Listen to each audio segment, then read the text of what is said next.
Welcome back, night travelers. Pull your blankets up and your curiosity closer. Tonight we meet Iden, keeper of apples that tell wrinkles not today. If you've ever wished for one perfect bite that could turn back clocks, you're in excellent company. The gods wanted it daily. They were shameless about it. And the only reason they never turned into creaky legends with aching knees is because Iden kept saying, "Open wide, one apple each." No, Thor, that's still one.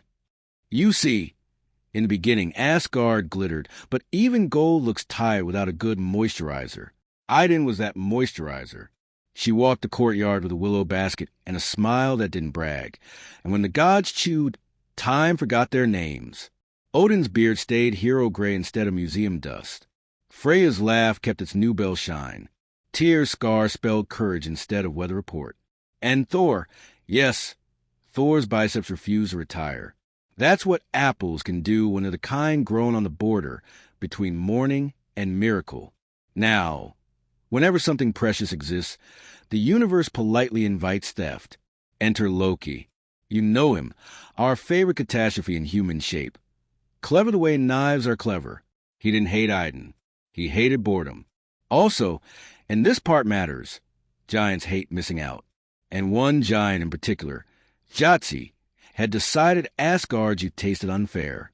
It started like this, a hunting trip that smelled like trouble even before the trouble put on boots. Odin, Honir, and Loki marched into Jotunheim for sport, and sport turned into we forgot lunch. Loki found a herd, did a quick calculation in moral arithmetic, the kind that always equals close enough, and helped himself. A fire, a spit, meat that promised to become a story. And that's when the eagle arrived, wings like moving mountains, eyes like coins waiting to be stolen. Share, the eagle said, which an eagle means mine. Loki, who respected theft as a profession, said, "Take your cut." The eagle took more than a cut, almost everything, and Loki took offense. Offense turned into a spear thrust. The spear stuck to the eagle's feathers as if they were gossip, and it was a slow news day. Then Loki stuck to the spear.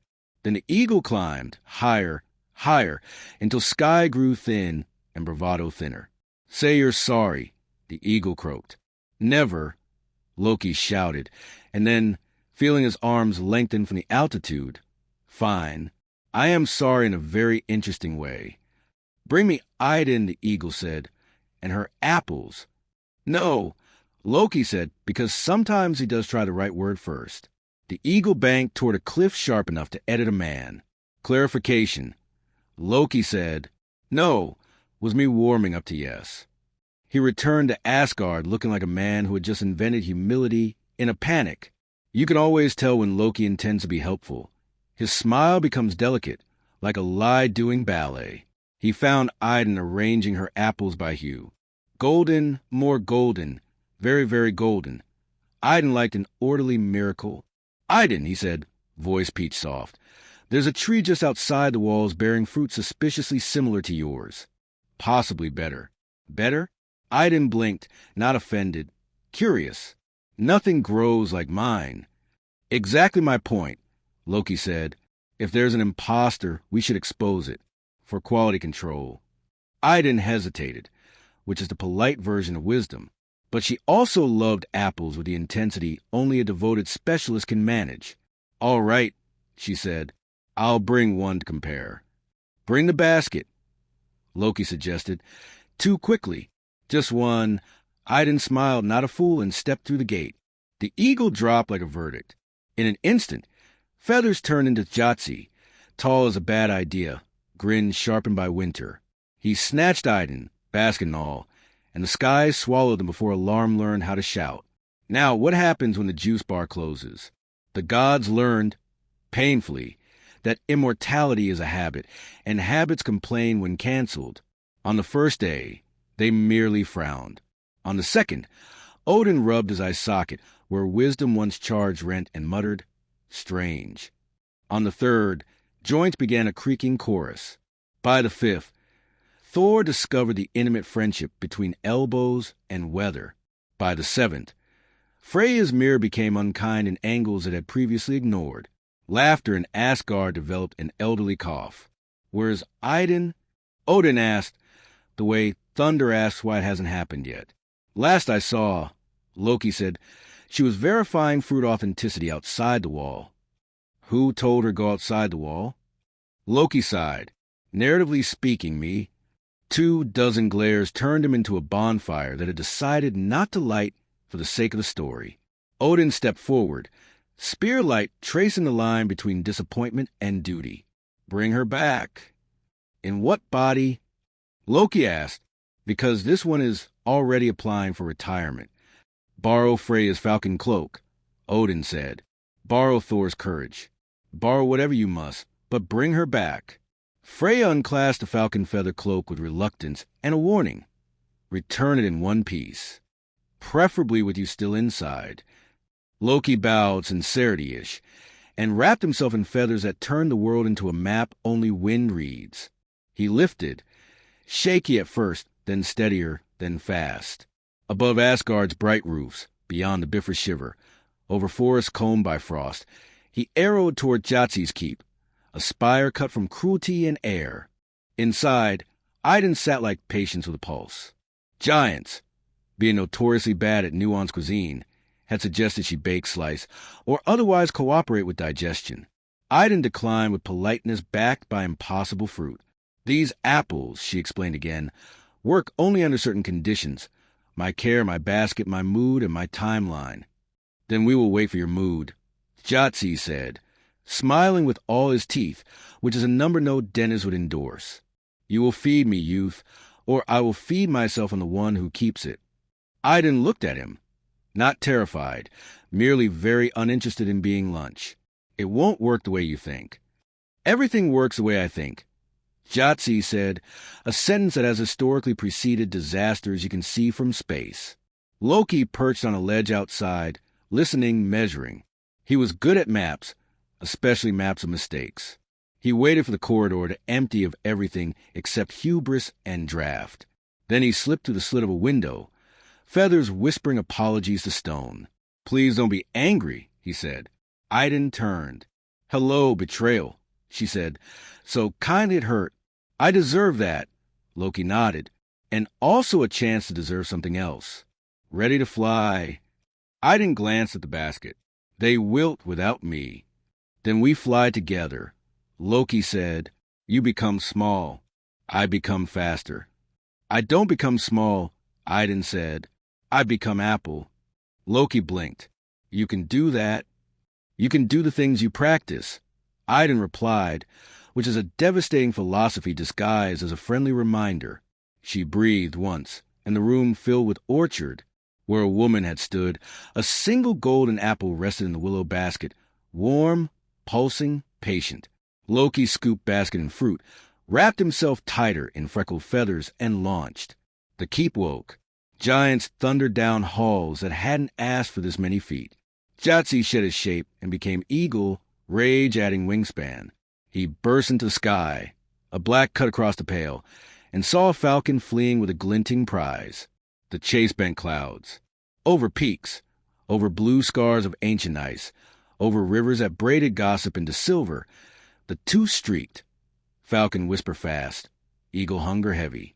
Loki skimmed cliff lips and treetops, gaining inches where inches mattered. Every feather fray is cloak begging not to be a souvenir. Ahead, Asgard's wall, and beyond, a semicircle of gods already arranging a welcome. Odin raised a spear. Heimdall narrowed his eyes to slivers that could see tomorrow. Freya stood with arms out and lips thin. You can love a trickster and still want to strangle him. Thor gathered kindling. Now, Odin said. Now, Heimdall echoed. Now. Thor agreed and lit the wood. A ring of fire leapt around the wall. Not to burn the falcon, to burn the air. Heat punched upward. Loki dove, skimming the blaze, and shot across. Jotzi, immense and confident, slammed into the updraft as if the sky had decided to be a fist. Feathers flared, control vanished, and the eagle tumbled. A dozen spears rose. The flames cracked their knuckles, and the giant hit the ground at the exact speed pride forgives. Loki folded onto the grass, feathers unraveling. He set the basket down and breathed. Not words, apologies shaped like oxygen. The apple brightened, rolled, and unrolled itself back into Idun, who smoothed her dress, adjusted her hairpin, and looked at Loki with eyes that could teach a sea how to be calm. "Thank you," she said. Loki stared. "You're thanking me?" "You did not have to return," Idun said softly. "But you did." "I am allergic to consistent villainy," Loki muttered, "which is as close as he gets to your welcome." The gods, in staggered glory, gathered round. Odin bowed, rare, genuine. Freya pressed her palm to Idun's cheek, as if confirming that faith pays dividends. Thor coughed as though smoke had nothing to teach him and said much too loudly, "Apples, now, please." Idun's smile widened, not indulgent, delighted. She lifted the basket, and the courtyard brightened. The first bite returned color to Odin's beard where Gray had been writing early conclusions. The second put spring back into Tyr's step, where Tendon had been threatening civil war. The third reminded Freya's laugh how to aim. Thor tried to cue with dignity and failed spectacularly. "Wait your turn," Idun told him. "I am the turn," Thor said, and received exactly half an apple and a stare that could domesticate thunder. As Asgard chewed, you'd advance like dawn catching up to a careless night. Wrinkles reconsidered employment. Sighs put in for retirement. Laughter lost its cough and learned to skip again.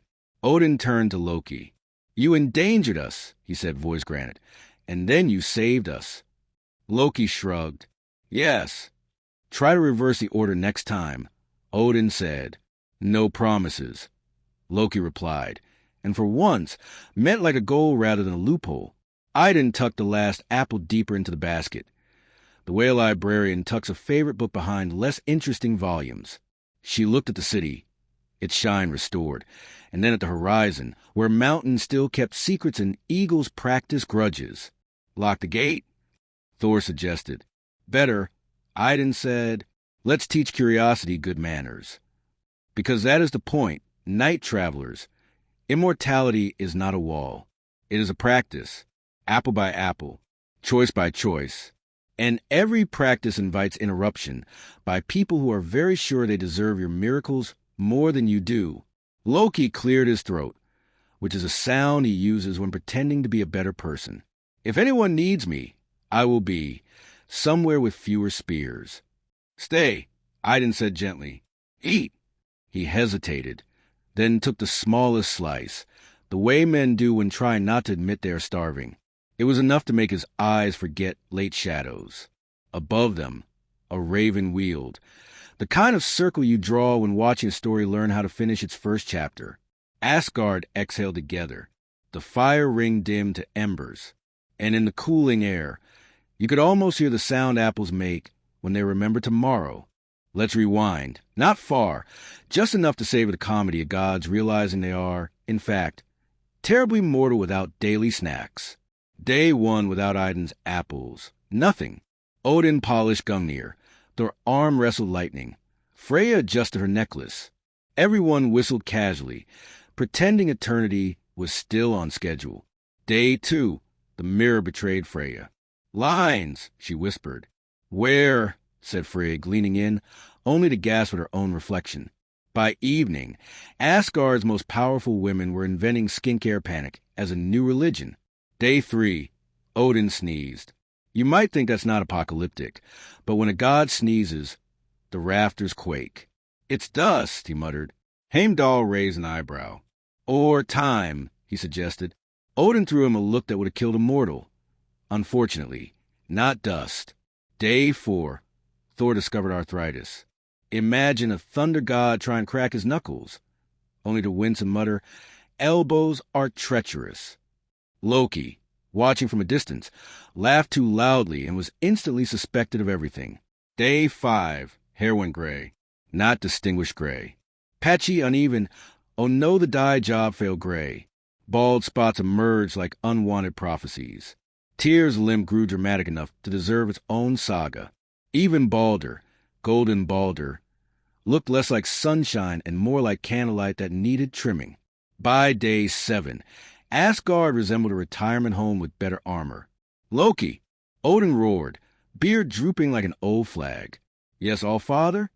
Loki said, sweet as vinegar. You will fetch Idun back. Me? Why not send Thor? He's got... Loki paused, eyeing Thor rubbing his knee. Never mind. Because Odin said, voice still iron, even the body was not. You cause this... That's a fair narrative, Loki admitted. Now here's the tricky thing about Loki. He is both the cause of problems and their most creative solution. It's a paradox Asgard had learned to live with, like keeping a fire in a house and hoping it only cooks dinner instead of the curtains. Freya appeared with her falcon feather cloak, shimmering even in gloom. Take it, she said, thrusting it at him. If you ruin it, I ruin you. Loki bowed. Your faith in me is inspirationally violent. With a flick, feathers wrapped him. His arms shortened, his vision sharpened. His bones whispered lighter, faster. He was no longer Loki. He was Falcon, sleek, sly, a streak of air with opinions. He practiced once. Dive, roll, snap of wings. Thor clapped, too slowly. Not bad, the Thunderer said, stretching his aching shoulders. Bring her back, or bring me apples. Either works. Spoken like a man whose biceps are terrified. Loki grinned, voice now edged with bird chirp. Odin raised a spear. Fly. And remember, giants do not negotiate. I don't either, Loki replied. I improvise. And off he shot, falcon into sky, streaking over frost valleys, weaving through mountain gaps sharp as knives. The world below was vast, but so was Loki's guilt, which propelled him faster than any wind dared. Meanwhile, in Jotzi's keep, Idun kept her composure the way some people keep bees. Carefully, calmly, with the occasional sting. The giant circled her like a miser around a coin chest. Eat one, Jotzi urged. They are not for you, Idun replied. Everything is for me. You'll learn, not everything digests. That was Idun, polite but immovable. Giants are large. Idun was larger in the way that matters. The keep rattled. The eagle returned. Jotzi landed, feathers shedding into fur and fury. I smell feathers not mine, he growled. Someone flies this way. And above, Loki folded his wings tighter, arrowing toward destiny, toward danger, toward a basket of fruit that kept the universe pretending it was forever. So there was Jotzi's keep, tall as arrogance, cold as unpaid debts, walls carved from cliffs, windows narrow as suspicion, a place designed to discourage rescue attempts, which, of course, meant Loki found it irresistible. He circled once, twice, wings flickering like nervous thoughts. Then he dove, slipping through a gap no wider than a raven's grudge. Inside, stone shadow echo. And Idun sat in her corner, basket on her lap, calm as spring pretending winter hadn't just happened. Giants shouted somewhere above. The air smelled like old fire and bad decisions. Idun, Loki whispered, feathers rustling as he landed. She looked up, and instead of surprise, her face showed recognition.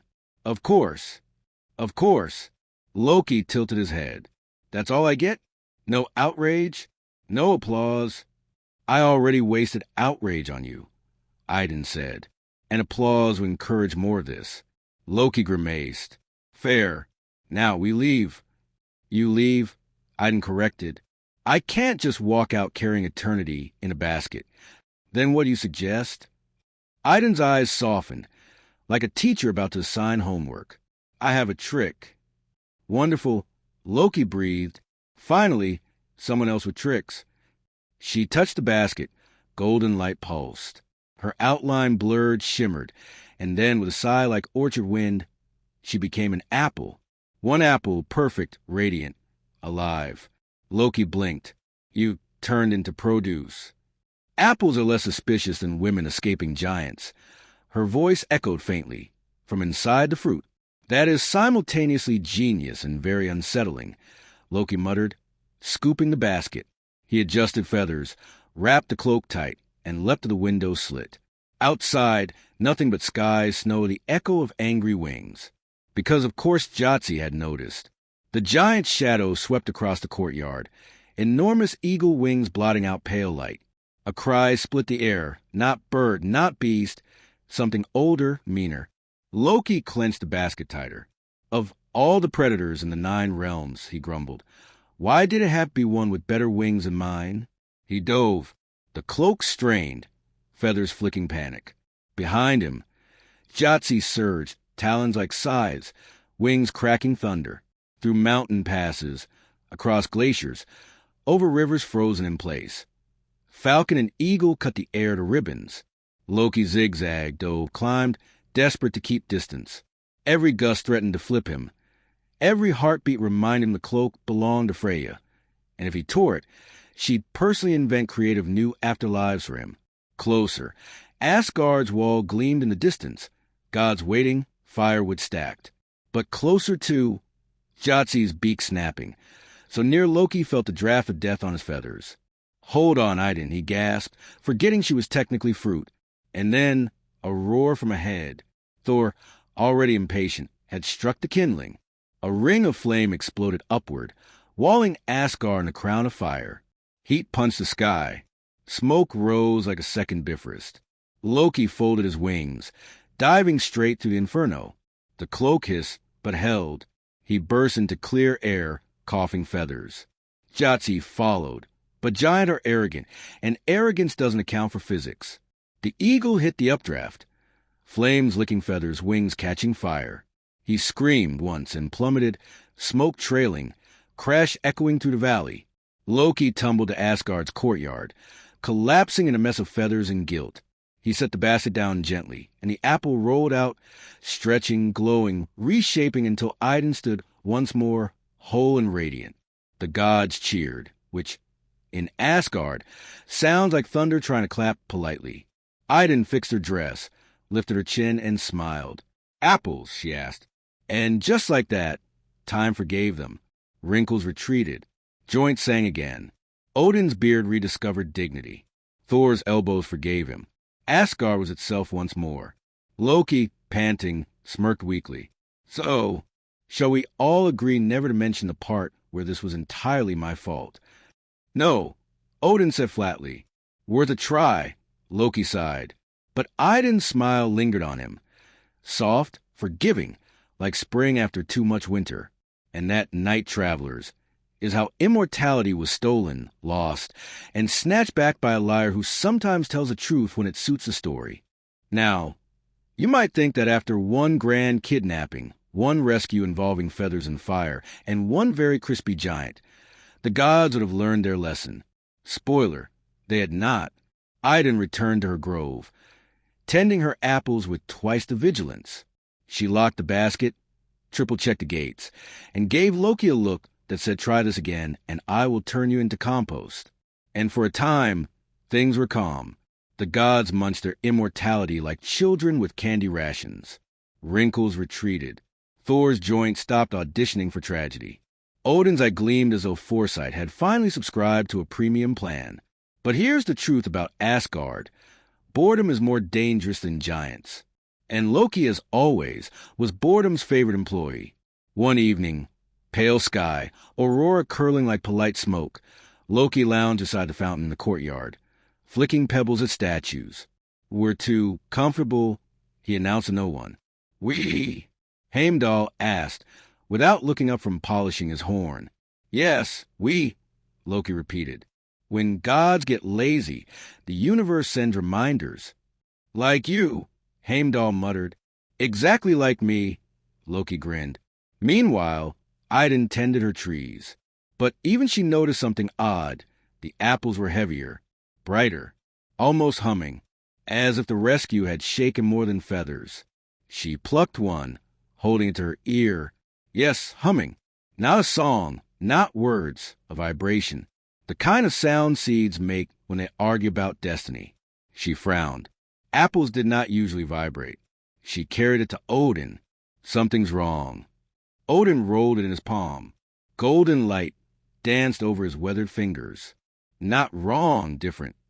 Different can be wrong, Idun replied. Different can also be the beginning of another saga, Odin said, and you could hear the capital S in his tone. And so began the second trouble. Not theft this time, but transformation. The apples changed. Slowly, then quickly, they grew brighter, heavier with every dawn. When gods bit them, they didn't just restore youth, they saw flashes. Thor chewed and saw ocean swallowing fire. Freya tasted and glimpsed herself standing in a meadow of souls. Heimdall bit one slice, reluctantly, and his eyes widened, seeing so far ahead he forgot to blink. Even Odin, who had already paid an eye for wisdom, found the fruit showing him things beyond his bargain. He dreamed of roots stretching beneath worlds, and branches lifting stars like lanterns. Not apples, he murmured. Keys. Idun stood back, arms crossed. They're still apples, she insisted. I raised them. I know them. Yes, Odin said softly. But sometimes children grow teeth you didn't plant. The gods gathered, restless. Power is thrilling, but prophecy, too much prophecy, is like drinking lightning. It burns even as it dazzles.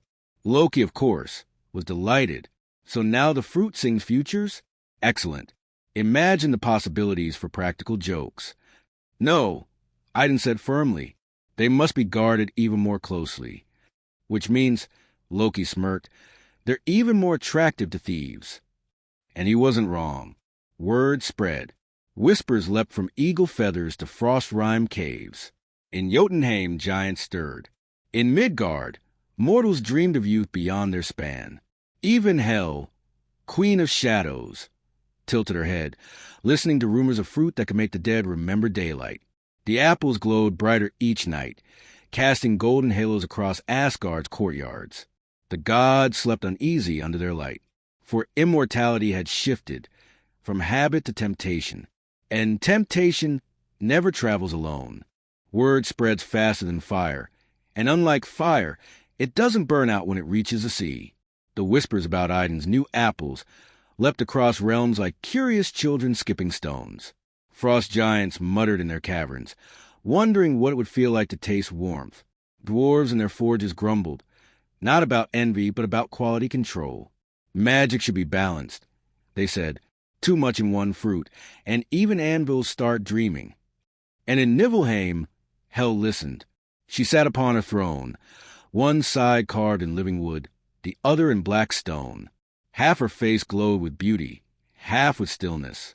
She tilted her head, hearing reports from spirits who drifted like dust motes through cracks between worlds. Apples that hum with prophecy, she repeated. Her smile bent slightly. The dead would enjoy a taste of tomorrow. Her servants shivered. The dead do not usually want futures. They've already retired from that business. But Hel had a point. Curiosity doesn't die when bodies do. Meanwhile, in Asgard, Idun tried to manage chaos politely. Apples refused to behave like fruit. Some grew patterns on their skin, runes faint as whispers. Others glowed brighter at night, keeping half the city awake. One even rolled itself out of the basket, humming until Loki stepped on it and yelped.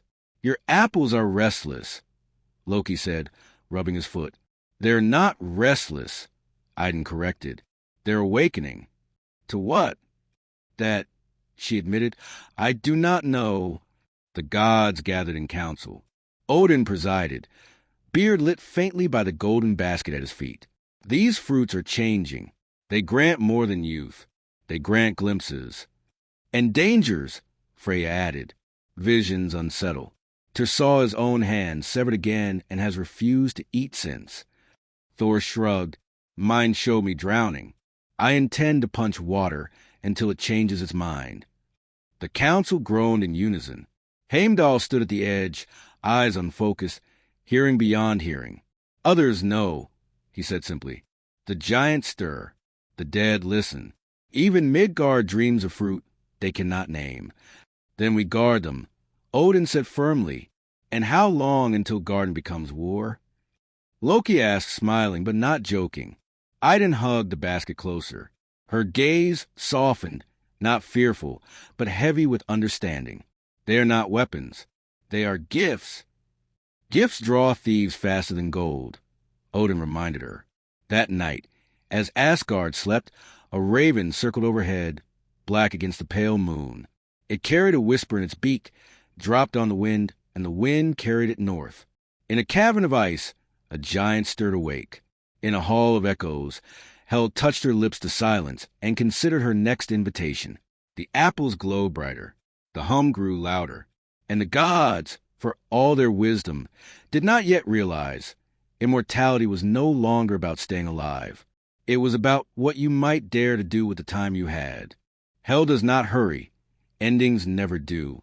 But when she decides to move, she moves with the gravity of a mountain sliding into the sea. She rose from her throne, half of her gown blooming like living silk, half dragging like funeral cloth. Her eyes, one warm, one colder than unlit stone, fixed on her messengers. Shadows leaned forward to hear. "Go to Jotunheim," she commanded. "Tell the giants. Asgard hoards prophecy and fruit. Tell them immortality is spilling out of baskets." The dead scattered like autumn leaves in a sudden wind, carrying her rumor further, sharpening it with every retelling. By the time it reached Tichoim's frost hall, the words had become apples that can rewrite fate itself. Now, if you know giants, you know they have two weaknesses, mead and exaggeration. This rumor had both. Meanwhile, in Asgard, Idun walked her orchard at dawn. Light filtered pale through branches heavy with golden fruit. She touched each apple gently, whispering the way mothers do when their children are too clever for their own good. "Stay quiet," she pleaded. "Stay small." But the apples did not stay quiet. Their hum grew louder, harmonizing now, a low chorus that made the ground tremble slightly. Birds perched nearby and cocked their heads, as if listening to a hymn only seeds should understand. Loki strolled up, smirk already prepared. "Your apples are rehearsing an opera." Idun glared. "They are alive. Everything alive wants attention," Loki replied. "Trust me, I invented the concept." She lifted one apple, runes etched faintly across its skin. "This one sings of the sea." Loki raised an eyebrow. "What does it want?" "Waves," Idun murmured. "Change. Tides." "Lovely," Loki said. "Let's hope it doesn't flood the pantry." At that moment, Heimdall appeared, eyes far away. "Visitors," he announced. Odin turned. "Who?" "Giants." Heimdall said, "Many. They march with frost in their lungs and hunger in their fists." Thor grinned. "At last." Freya swatted him. "Not every problem is a hammer audition." But Odin's face darkened. "They come not for war, but for apples. And that is worse. Because war, you see, the gods understood.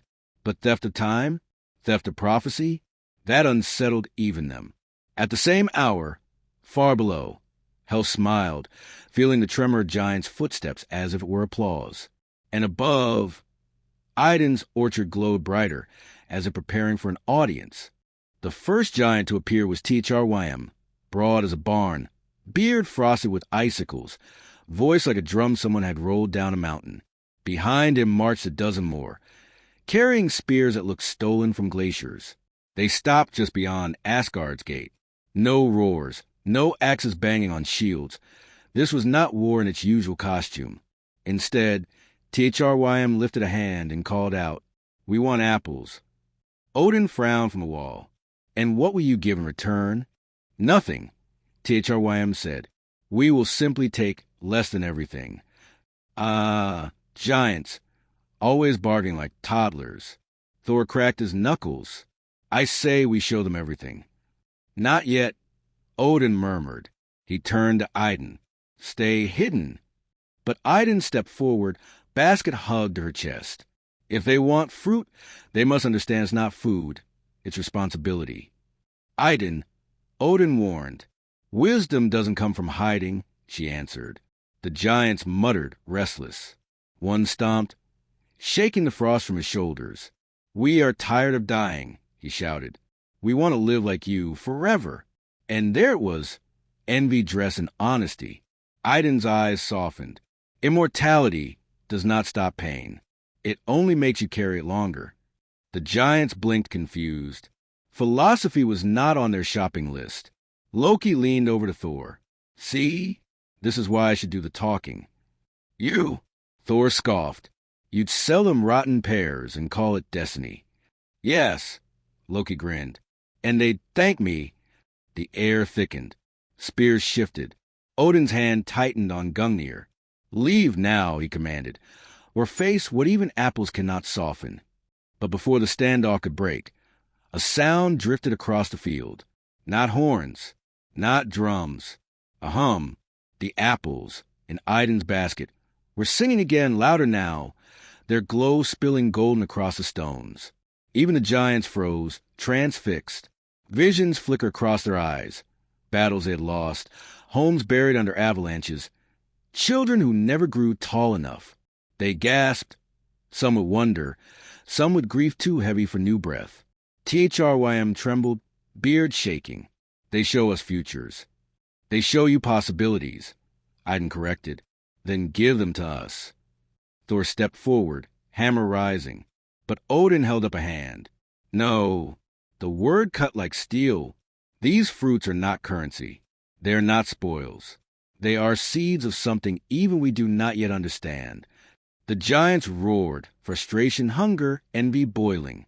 For a heartbeat, the ground quaked with the promise of battle. But the hum swelled, brighter, sharper, until even fury bowed to its sound. The giants staggered back, shielding their eyes from the glow. One by one, they retreated, muttering curses that froze in the air before falling. THRYM glared at Odin. "This is not finished." "Nothing ever is," Odin replied. And so the giants turned, vanishing into mist. The field fell silent, except for the hum that refused to quiet. Odin exhaled. "They will return. And next time, not to bargain." Thor grinned, delighted. "Good." Idun clutched her basket tighter. Or perhaps next time, the apples would decide for themselves. The gods stared at her. For the first time, they realized maybe Asgard wasn't guarding the apples. Maybe the apples were guarding them. That night, the orchard did not sleep. The apples glowed so brightly that owls refused to hunt near them. Too much light, too much truth. The hum rose and fell like breathing, and those who walked the courtyard swore they heard words stitched into the music. Not words they understood, but words that understood them. Odin stood at the edge, one eye drinking in the glow, the other socket aching like it missed company. He whispered, "Show me." The apple nearest him pulsed. For a blink, Odin saw Yggdrasil, the world tree, not steady but trembling, roots stretching as if reaching for something beyond even worlds. He staggered, clutching his spear. "It is beginning," he murmured. Thor tried next. He bit half an apple, because restraint is not in his vocabulary. Lightning flashed across his eyes, and he saw waves rising higher than mountains, his hammer striking again and again, each blow swallowed by water. He spat seeds on the grass and growled, "Nonsense. I will simply punch the sea until it behaves." "Good luck," Loki muttered. "I tried that once. The sea wins." Freya lifted a slice delicately, as though sipping prophecy with manners. She saw fields of souls, endless, luminous, waiting for a song to guide them. She lowered the slice slowly, lips tight. "These apples do not flatter," she whispered. "They command." Even Heimdall tasted one, reluctantly. His eyes widened, pupils stretching thin as horizons. He dropped the fruit as if it had burned him. "Too far," he said, voice shaking. "I saw too far." "How far?" Odin pressed. Heimdall's jaw clenched. Far enough that silence is kinder. Idun gathered the uneaten apples, heart heavy. They were never meant to reveal futures, only to renew life. Perhaps life and future are the same, Odin mused. Or perhaps, Loki said slyly, they're rewriting the terms of your contract. And here was the truth the gods avoided saying aloud. They were afraid. Not of giants, not of hell, not even of doom. They were afraid of fruit, of the hum that crawled into their dreams, of visions that refused to be unseen. That fear spread quietly, like frost beneath doors. Warriors avoided the orchard. Servants whispered about cursed light. Even Balder, the radiant one, stepped softly, as if shadows now had teeth. The apples were no longer simply treasures. They were questions, and questions are harder to guard than gold. Odin called council again. The basket sat in the center, glowing like a captive sun. "We must decide," he declared. Do we keep them or destroy them? Thor slammed his fist on the table. Keep. If they warn us of danger, then we fight smarter. Freya shook her head. Keep. They are unraveling us. Every vision is another thread loose in the weave. Heimdall said nothing, which was louder than words. And Idun, gentle, fierce, immovable, stood. Destroy them, she said softly. You might as well destroy yourselves, for they are not separate. They are us. The council fell into silence. The apples hummed louder as if listening and laughing. Later that night, when even the guards pretended not to blink, Odin walked alone to the orchard. The apples glowed on their branches, suns pretending to be fruit. He stood beneath them, beard silver by the light, and whispered a thought he had not spoken in council. Perhaps not all should remain, because Odin knew prophecy is not a gift to hoard. It is a burden that multiplies like ravens when left unattended. He reached for one apple, the brightest. His hand hovered, fingers trembling.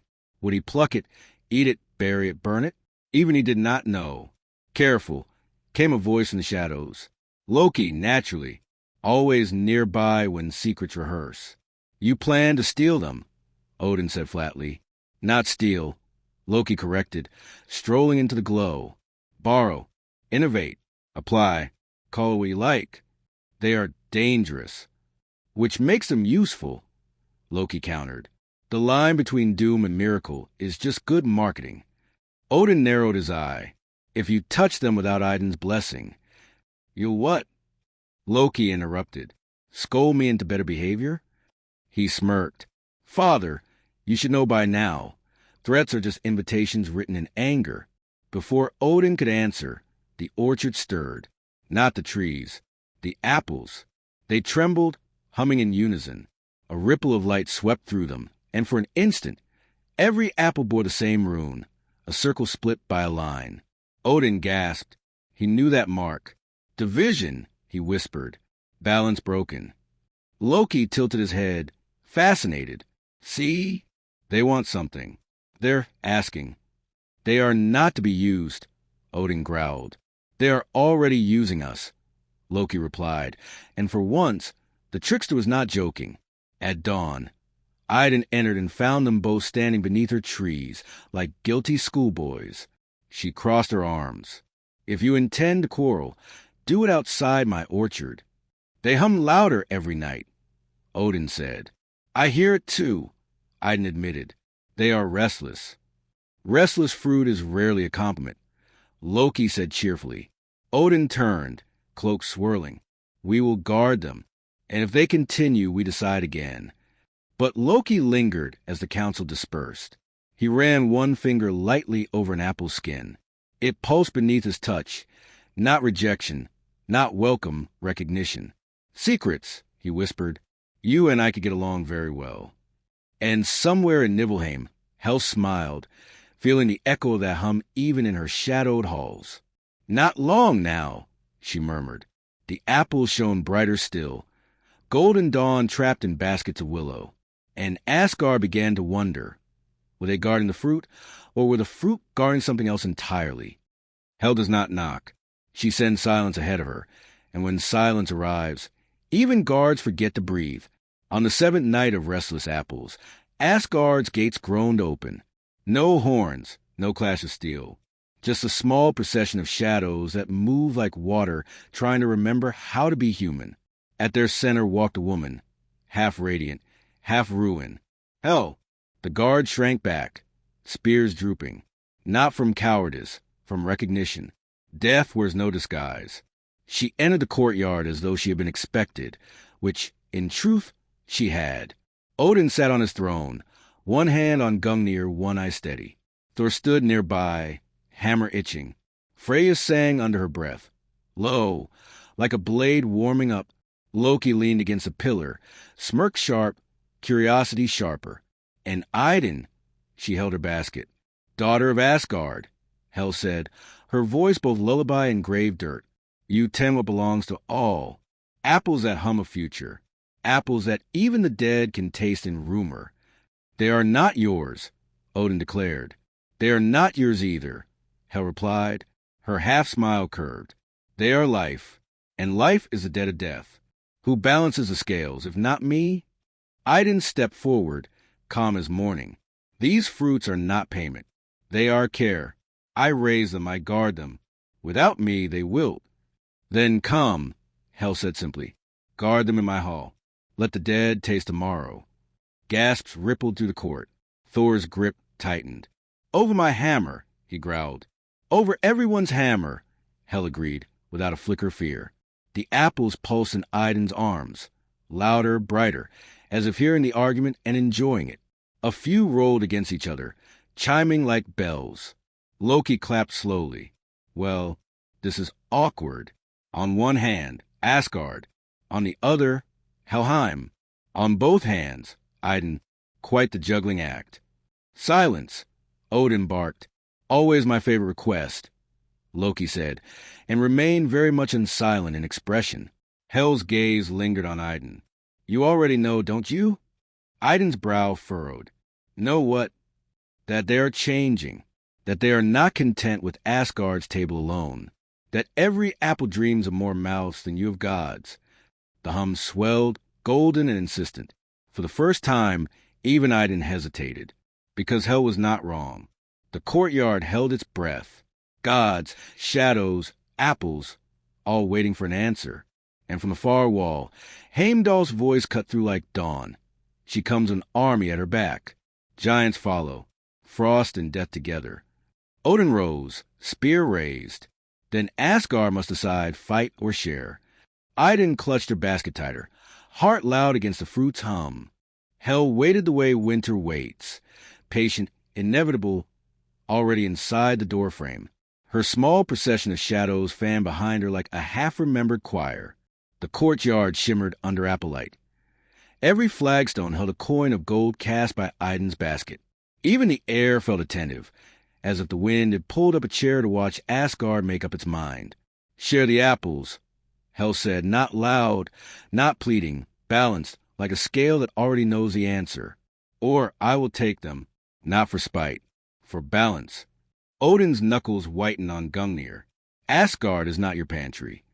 No, Hel agreed, but life is my creditor. The debt grows. The apples hummed, a low chord that made the ribs vibrate. Idun felt in her wrists where the basket's handle rested. The fruit were not afraid. They were excited. That was, somehow, worse. Father, Thor muttered, leaning close to Odin, say the word. Mjolnir twitched, eager. The hammer was a loyal dog with terrible ideas about diplomacy. Freya drew a slow breath, letting him inside her settle into a steady, brave tempo. If we fight Hel and Frost at once, she said, we break. If we share blindly, we regret. If we stall, we invite worse.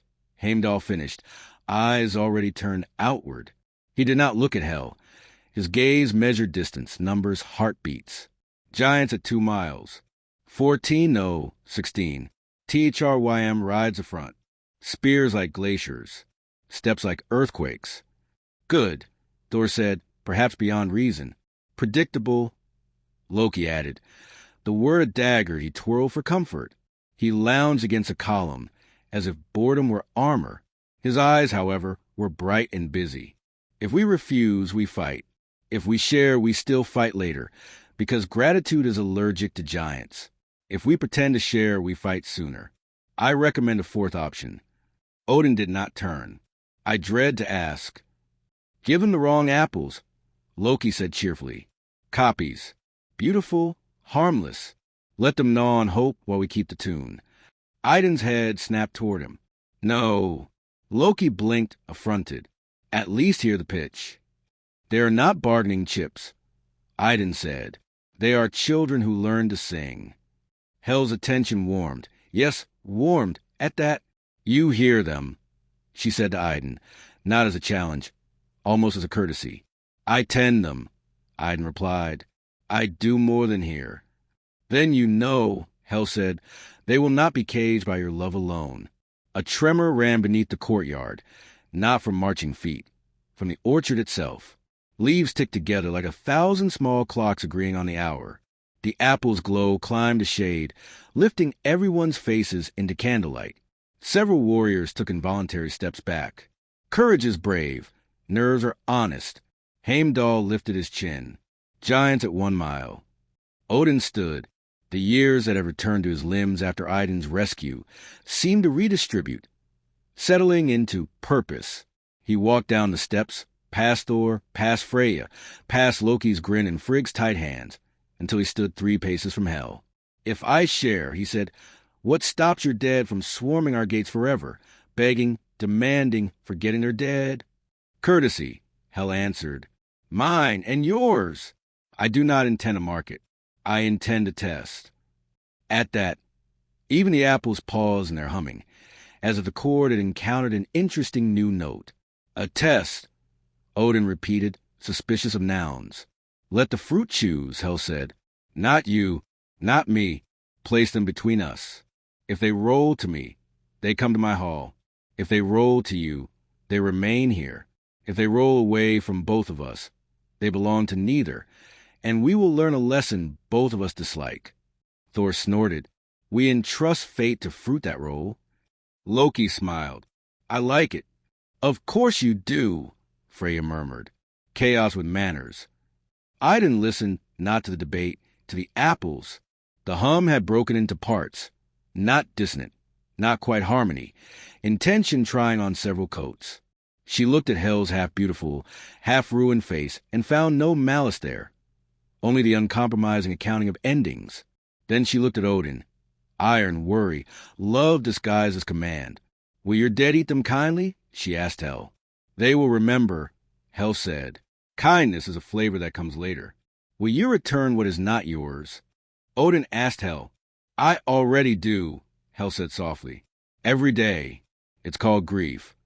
Heimdall's voice from the wall, a clean blade, giants at the gate. The heavy tread of Thrym, and his kin rolled up the road. Frost condensed in the air.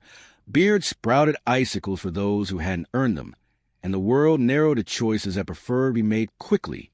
The giants formed a line outside the threshold. No war drums, no battle chant. Only the hungry, insulted quiet of those who had decided to behave until behaving failed. "We ask once more," Thrym boomed, breath fogging the sunlight. "Apples. Or we take wall and then apples. Try taking breath first." Thor called back. "We'll practice using yours." "Brother," Freya warned, a song with a blade in it. "Odin's I never left Hel." "Your test," he said, "accepts that I might win." "My test," Hel said, "accepts that neither of us might win." "Which is losing," Thor observed, allergic to nuance. "Which is balance," Hel corrected. The courtyard creaked with Hel breath. Shadows lengthened, as if even light leaned in. Idun stepped forward, basket secure her hands, voice steady. "I propose a condition," she said. Both Death and King looked at her, and that is not a sentence most gardens survive. But this one did, because Idun's voice carried orchard authority. "No one touches them," she said. "No power, no spell, no breath on the scales. We set 5 apples here." She nodded to the central flagstone, a shallow dish worn by centuries of sandals, between Asgard and Hel's line. "We step back. Whatever they choose, we honor." 5, Loki said. Odd number. Very dramatic. 5, Idun repeated. 1 for life. 1 for death. 1 for time. 1 for chance. 1 for the part of all of us that refuses instructions. Hel's smile turned elegant and terrible. "Agreed." Odin nodded once. "Agreed." Thor opened his mouth to object, tasted every eye on him, and converted the objection into a snort that could be translated with kindness as support. The giants shifted, uncertain how to shout at an experiment.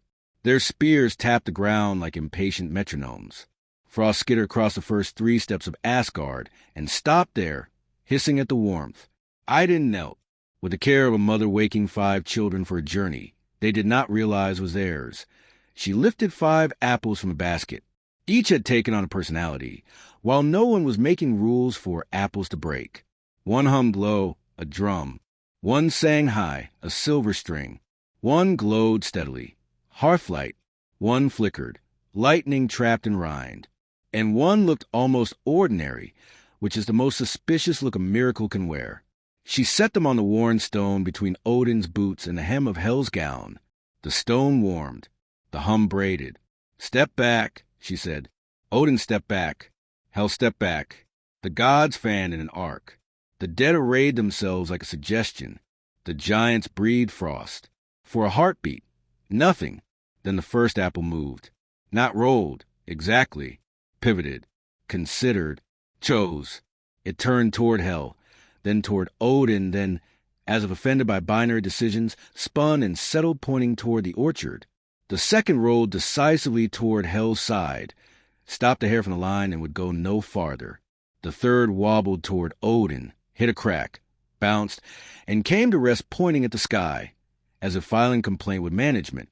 The fourth rocked in place, humming so loudly it made teeth buzz. The fifth, the ordinary lyre, did not move at all. Loki clapped once, delighted. "We have invented diplomacy. That makes less sense in war.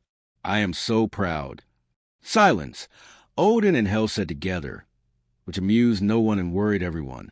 Idun closed her eyes. The hum had ceased to be sound and had become pressure, like a tide in the chest. She listened past the noise, past the drama, to the simple, stubborn core of what apples want. "Try again," she whispered. Not to the gods, not to Hel, to the five. "Not for us. For you." The fourth apple, the buzzer, tipped and began to roll. Slowly. Not toward Hel, not toward Odin. Between them. The second clinked against it, as if approving. The first left the orchard pointing sulk and followed, a small, golden planet capturing 2 moons. The third, having filed his complaint, consented to move. The fifth sat smugly still. Then, as if embarrassed by its own performance, tipped half a finger width and joined the others. 5 apples formed a crooked little constellation. Their glow synchronized, brighter, warmer, a small sun on a stone. The light expanded until faces became silhouettes. Warmth pushed the frost back one step. The dead leaned forward for the first time, since they had learned leaning was optional. When the light faded, the apples now rested exactly on the seam. Not Hel's, not Odin's there. The hum gentled into a single note that even fear could bear. Hel nodded, not triumph. Accounting. "Between," she said. Odin's jaw worked. Kings dislike seams. "Between," he conceded. "Explain between." Thor demanded, because between is where hammers get bored. Idun rose, basket still in hand, eyes bright with a kind of courage that did not need volume.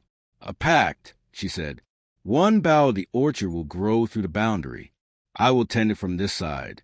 Hel will guard it from hers. On new moons, 2 apples cross into Hel's hall. Not more, not less. On full moons, 2 are returned uneaten, for the dead to remember the sweetness without hoarding it. Prophecy shared, not sold. Life loaned, not stolen."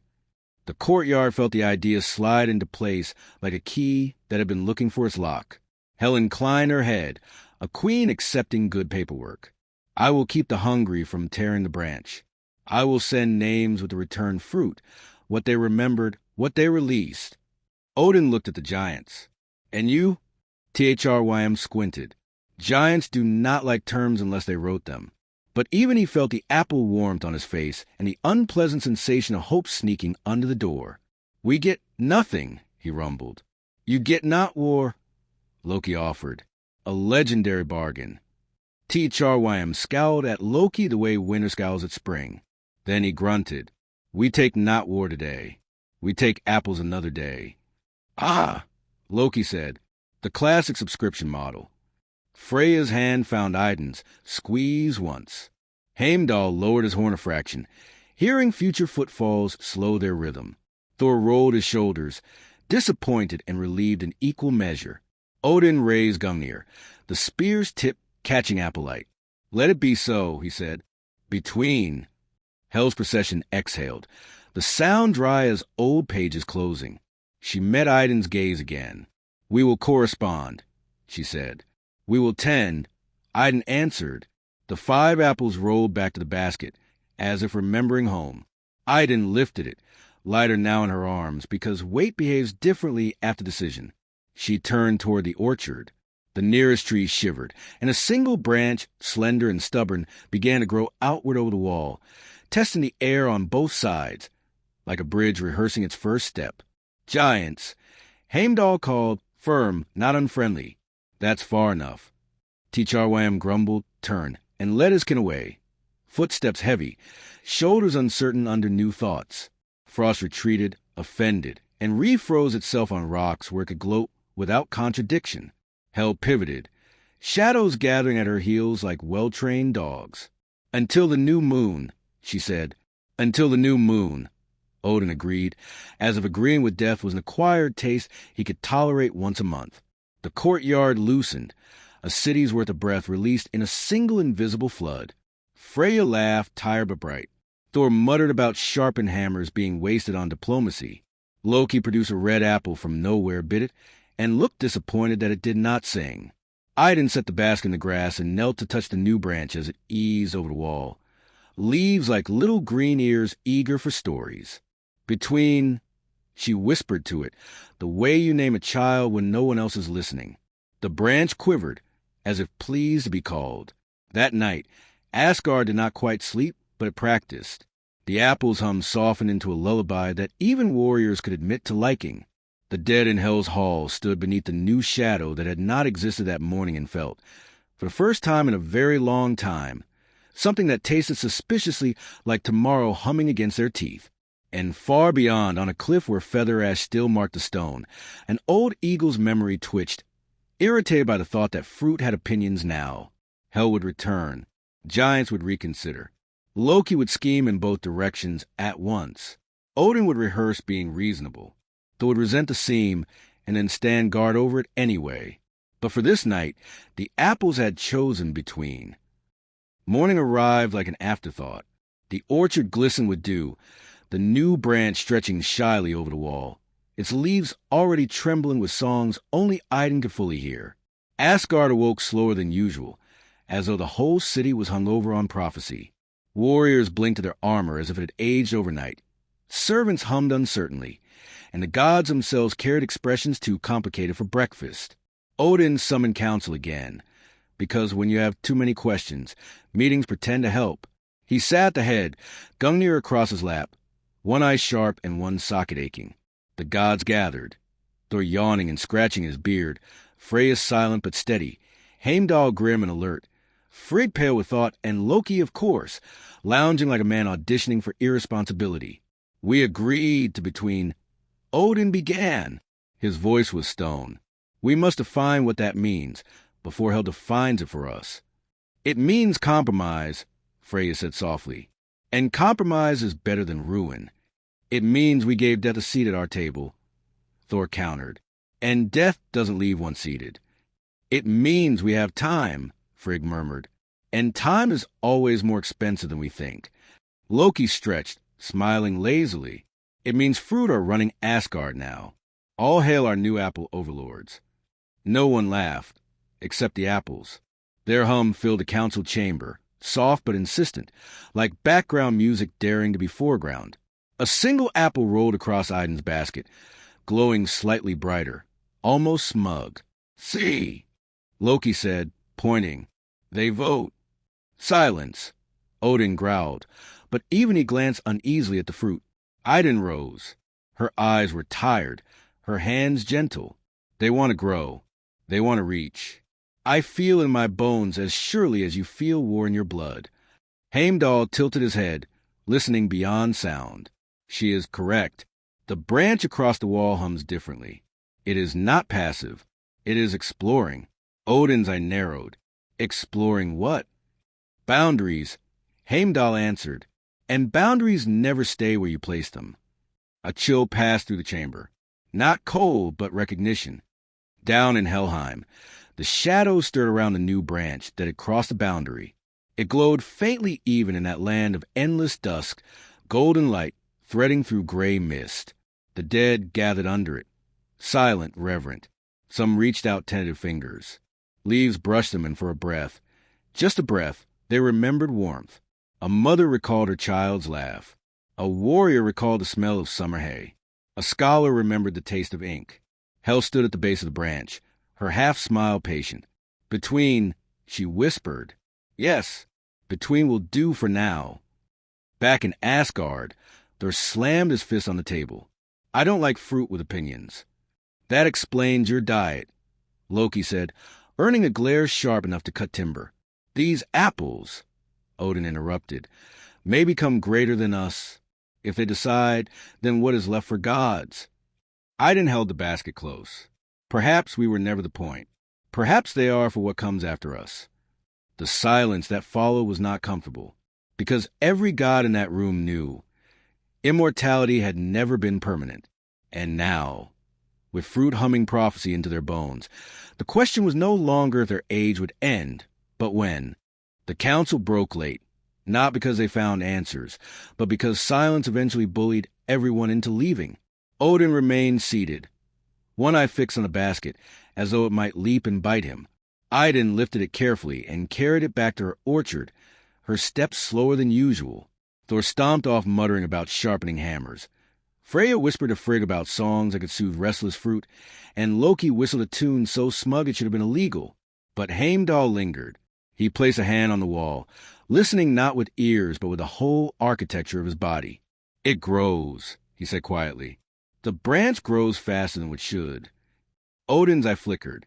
"Toward us or toward Hel?" "Toward both," Heimdall answered. "Balance and motion." By midnight, the branch had lengthened, curling over Asgard's side like a cautious guest. The leaves shimmered pale green under moonlight, humming softly. Children of Asgard, woken by the glow, crept to see it. They reached out, touched a leaf, and giggled because it tickled. Their laughter carried through the city, the first sound of relief in days. But relief is short-lived in stories. In Helheim, the dead huddled closer under their side of the branch. They whispered memories to each other, encouraged by the faint warmth still clinging to their bones. Some cried, some laughed. The brittle, awkward laugh of people who had forgotten how. Hel watched, unblinking. Her eyes softened, but only slightly. "Remembering is dangerous," she told herself. "It leads to wanting." The next morning, Idun found an apple missing. Her heart seized. She searched the grass, the roots, the stone paths. Then she found it, not stolen, not eaten. It had rolled to the base of the new branch and split itself in half. Seeds glowed within, brighter than embers. Roots already wriggled into the soil. She knelt, hands trembling. "You're planting yourselves," she whispered. The apple's glow pulsed once, like a nod. She ran to the council chamber, basket clutched but lighter than before. "They're multiplying," she told Odin. "Without me, without permission." The chamber erupted. "More apples means more youth," Thor argued. "Excellent. We'll live forever twice." "More apples means more visions," Freya countered. "And visions already choke us." "More apples means more risk of theft," Heimdall said flatly. "The giant will return." And Loki practically beamed. "More apples means more experiments." Imagine it. An orchard sprawling through every realm. Midgard tasting eternity. Hel sharing prophecy. Dwarves forging fruit into runes. "Enough," Odin thundered. The chamber quaked. "If the orchard grows beyond our walls, we will lose them. And then we are no longer gods, only caretakers of a farm too vast to guard." Idun lifted her chin. "Perhaps that is what we were always meant to be." The silence afterward was sharper than any blade. Even Thor did not laugh. That night, Idun dreamed. She walked through endless groves, apples glowing in colors she did not recognize. Silver, crimson, violet, hues that painted shadows into something alive. The trees stretched beyond sight, their branches connecting stars. Voices sang through the leaves, not words but a chorus of futures. When she woke, her pillow was damp with tears she didn't remember shedding. She stepped into her orchard and froze. The new branch had grown another yard overnight. More blossoms sprouted, already heavy with buds that gleamed faintly gold. The orchard was no longer hers alone. Idun clutched the basket to her chest. "You're not mine anymore, are you?" The apples hummed gently, kindly, but gave no answer.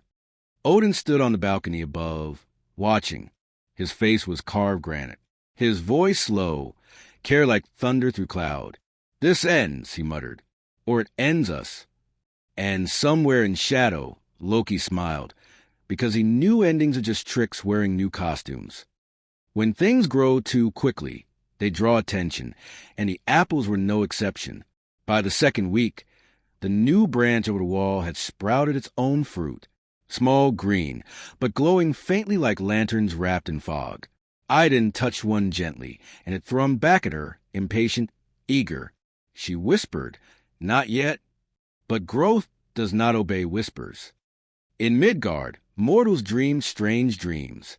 A farmer in the fields of Denmark fell asleep and saw a tree with golden fruit stretching above his cottage.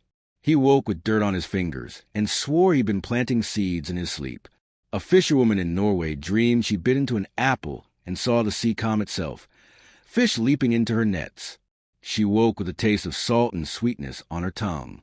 Word spread, as it always does, first as rumor, then as story, then as belief.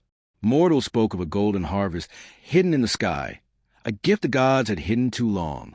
Temples rang with prayers not just for health and strength, but for a share of eternity. In Helheim, the dead no longer shuffled listlessly. Under the glow of the branch, they remembered too much. Children wept for mothers they could no longer touch. Old warriors laughed at battles they had lost centuries before. Even the shadows, usually mute, began humming along with the apple's tune. Hel watched from her throne. Half her face was calm, half was sorrow carved into bone. Between, she murmured, "Yes," but between grows wider, and wider becomes breach. Her advisers, pale, whisper thin, bowed low. "Shall we cut the branch, lady?" She shook her head slowly. "No, let it grow. Roots reveal more than blades." And in Jotunheim, the giants grumbled. Thrym pounded his fist into a glacier wall, cracking it with the sound of thunder. "They mock us," he roared. "They let death taste fruit, and mortals dream of harvests while we starve on frost." Another giant, smaller but clever-eyed, leaned forward. "Then we will not ask again. We will take root, not fruit. Seize the branch before it hardens into tree. Drag it into our realm. Then even Asgard will beg for taste." The giants roared approval, a sound like avalanches. Meanwhile, in Asgard, the gods quarreled again. Thor demanded guards at the orchard. Walls mean nothing if trees crawl beyond them. Freya urged caution. If we fence them too tightly, they will break free faster. Heimdall warned, the giants move again. Their steps echo already. Odin listened, his face unreadable stone. Finally, he turned to Idun. "Can you command them?" She held her basket tightly, her voice quiet but firm. "I raised them. I love them. But command? No. They are no longer listening to me alone. They are listening to the world." The council stirred uneasily. Loki smiled thinly. Then perhaps the world is finally interesting. That night, the new apples began to ripen. They glowed golden green, singing louder, pulling dreams tighter, weaving threads between realms that had not spoken so directly in ages. And in the distance, on the edge of frost and shadow, giants marched, Hel listened, and mortals prayed to a tree they had never seen. The orchard was no longer just Asgard's secret. It was becoming everyone's. The first attempt came at dusk. Asgard's sky had softened into pale violet, streaked with gold where the sun leaned reluctantly toward night. The orchard shimmered with its own glow, a rival star refusing to dim. The new branch stretched boldly now, its leaves restless, its buds swollen with the promise of more fruit. Thor patrolled near the wall, hammer on his shoulder, grumbling about apples that demanded more attention than enemies.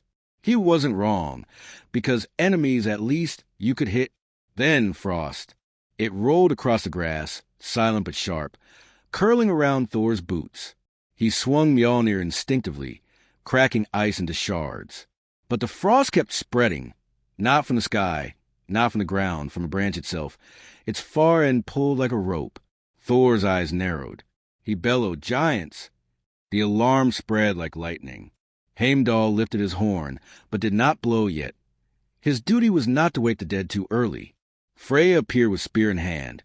Odin strode with Gungnir flashing, and Idun ran clutching her basket, her heart pounding as though it were trying to warn her faster than words could. And there they were, giants on the far side, their hands like mountains gripping the branch. Thrym roared, face white with hunger and fury. The root belongs to Jotunheim. No! Odin thundered, his voice shaking stone. The pact was between. But giants do not respect pacts. They respect strength. They pulled harder, the branch groaning, leaves shivering, apples trembling as though they feared being ripped in half. Thor leapt to the wall, hammer raised. "I'll sever it," he shouted. "No!" Idun cried, rushing forward. "If you cut it, you kill what we agreed to protect." The giants heaved again. The branch bent, bark splintering, sap glowing like molten gold. The hum grew frantic, louder, wild, not song, not prophecy, but panic. And then Hel appeared. She stepped from shadow into the courtyard, calm as ever, her half-beautiful, half-ruined face unreadable. "They break the pact," she said. "Yes," Odin growled. "Then fight with us." The courtyard froze. Death, fighting with Asgard? Hel tilted her head. "The pact is mine to guard too. Between must remain between." She raised her hand. Shadows lashed out like whips, wrapping the branch where giant hands strained. Thrym howled, frost exploding from his beard, but the shadows burned cold fire into his palms. He let go with a roar. The others followed, shaking their hands as though stung. The branch snapped back, trembling, bruised but unbroken. Leaves fell, glowing faintly as they touched the grass. Thor exhaled, disappointed at the lack of a full brawl. Odin lowered his spear, gaze locked on Hel. "You have earned a place in the pact." "I already had one," Hel said evenly. She turned to Idun. "Guard them better, or next time I will not arrive before break." With that, she vanished into shadow, leaving Asgard shaken, not by battle, but by alliance.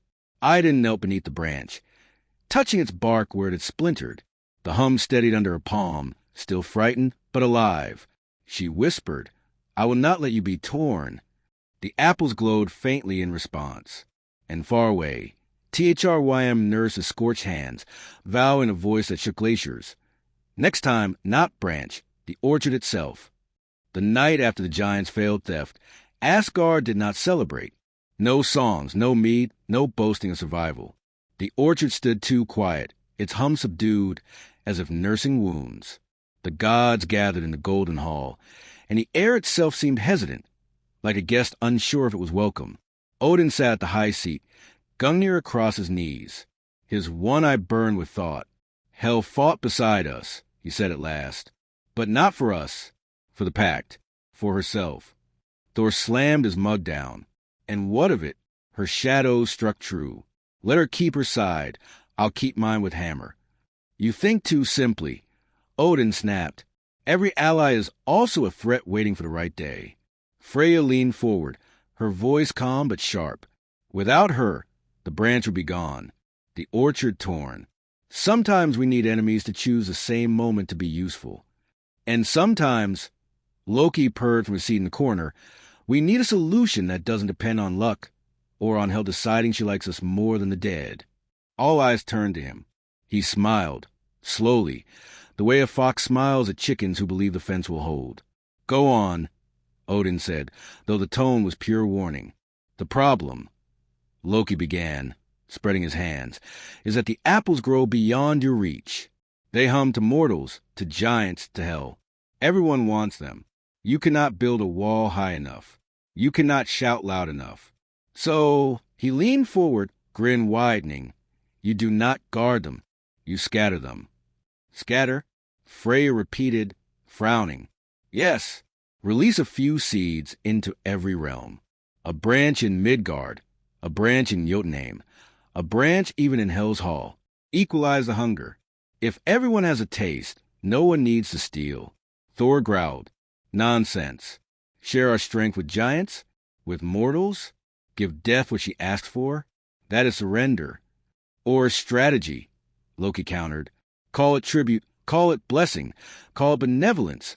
The story hardly matters. What matters is that no single hand controls the orchard. And when no one can hoard, no one can start wars over it. Odin's brow furrowed. His eye turned inward, weighing, calculating.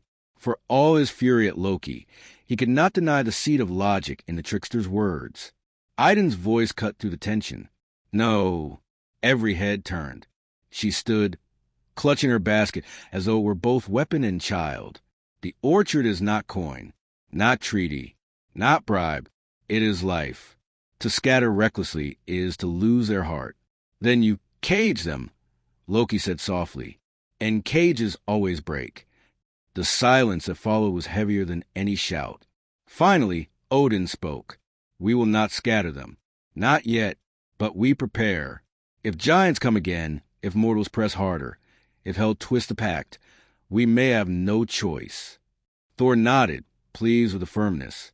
Freyja's eyes lingered on Odin with unease. Heimdall's ears flicked, already listening for footsteps from beyond. And Loki reclined, satisfied, because he knew, once an idea is spoken, it does not vanish. It waits. It festers. It tempts. That night, Idun returned to her orchard, her heart heavy. She walked beneath the glowing branches, touching bark, whispering apples as though to children in trouble. You must choose carefully, she murmured, or they will choose for you. The apples hummed back, restless, as though already planning. And far below, in Helheim, the new branch pulsed brighter. Hel smiled in the dark. Between is mine as much as theirs, and fruit grows sweeter in shadow. It began with a sound Asgard had never heard before, the thud of a golden apple falling outside its orchard. In Helheim, the air thickened as the first ripe fruit from the shared branch loosened itself and dropped into shadow. It rolled across cold stone, leaving streaks of light in its wake. The dead crowded closer, their pale forms trembling with longing. None dared touch it, until one did. A boy, young, barely more than a shadow himself. His eyes empty, his face forgotten. He bent, picked up the apple and bit. Light exploded in his mouth. For an instant, Helheim itself seemed to remember summer. The boy gasped and then he laughed. A clear, sharp sound that made even shadows tremble. The other dead recoiled, stunned. They had not heard laughter in centuries. Some covered their ears, afraid. Others reached forward, desperate to taste the same. Hel rose from her throne, her gown whispering against the stone. Half her face softened, half hardened. She walked slowly to the boy. What do you remember? She asked. The boy's eyes shone. My mother's song. The smell of bread. The way sunlight stung my skin. His voice cracked, raw with wonder. I thought I had lost him forever. A murmur ran to the hall of the dead. Longing, jealousy, grief reawakening into desire. The hum of the apple still echoed in the boy's hands, even as its glow faded. He sank to the floor, exhausted but smiling. Hel stood silent, her shadows rippling. She had ruled over silence, forgetfulness, resignation. But this was new. The dead wanted again. She closed her hands slowly, feeling the weight of choice press into her palm. Between, she whispered, but between is unstable. In Asgard, Idun woke with a start. Her basket glowed, apples humming anxiously. She knew without seeing.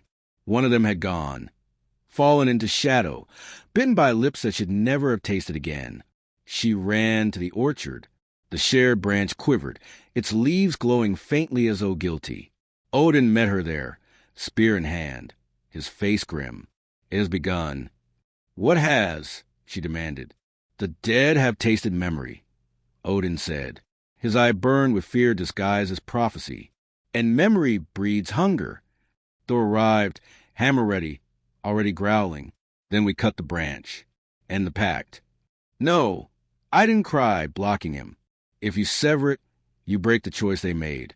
The fruit wanted to fall. We must honor it. Honor? Thor barked. They're dead.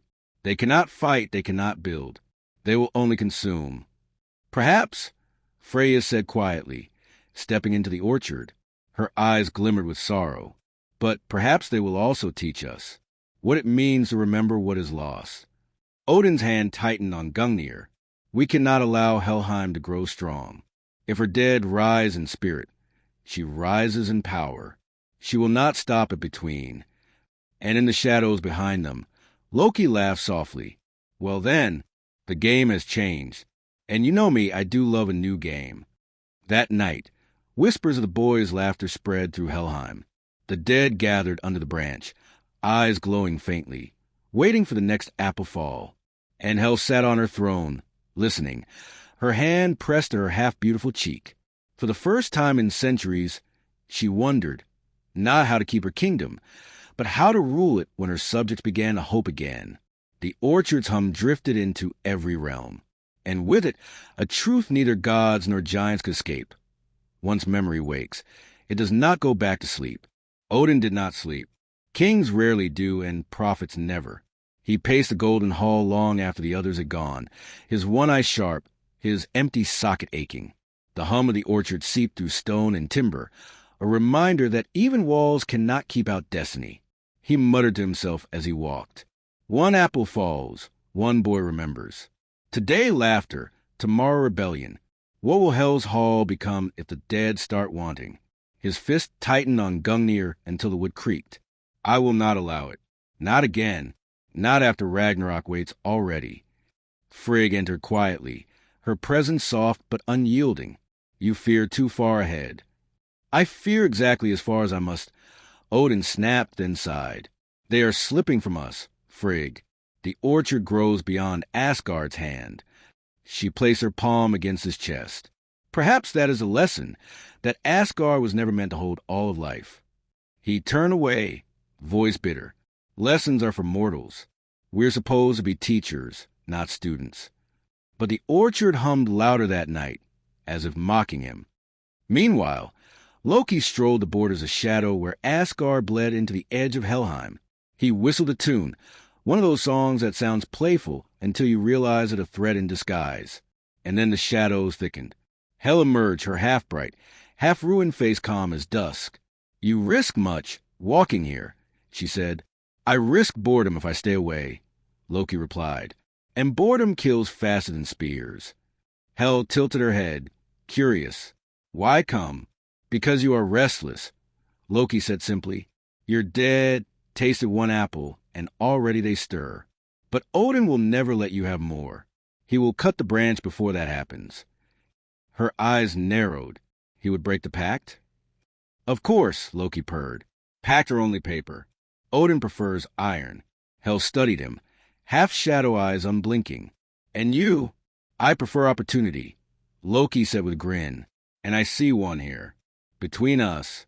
She said nothing, but her silence was not dismissal. It was consideration, which is more dangerous. Back in Asgard, I didn't check her orchard every hour. She spoke to each tree, each apple, begging them to be patient, to grow quietly. But the fruit ignored her pleas. Buds swelled, humming faster, as though competing to see which would fall next. She sank to her knees in the grass, tears stinging her eyes. You are not mine anymore, she whispered. But please do not betray me. The apples glowed softly, not unkindly, but with the stubborn confidence of children leaving home. In Jotunheim, Thrym gathered his kin. He showed them his scarred hands where Hel's shadows had burned him. His voice thundered like collapsing ice. The pact is weakness. The gods share with death, but not with us. They hum to mortals, but not to giants. This will not stand. Next time we march with fire. We burn the orchard itself. The giants roared in agreement, shaking cliffs loose into avalanches. And so, across all realms, the orchard spread its influence. In Asgard, suspicion. In Helheim, awakening. In Midgard, dreaming. In Jotunheim, fury.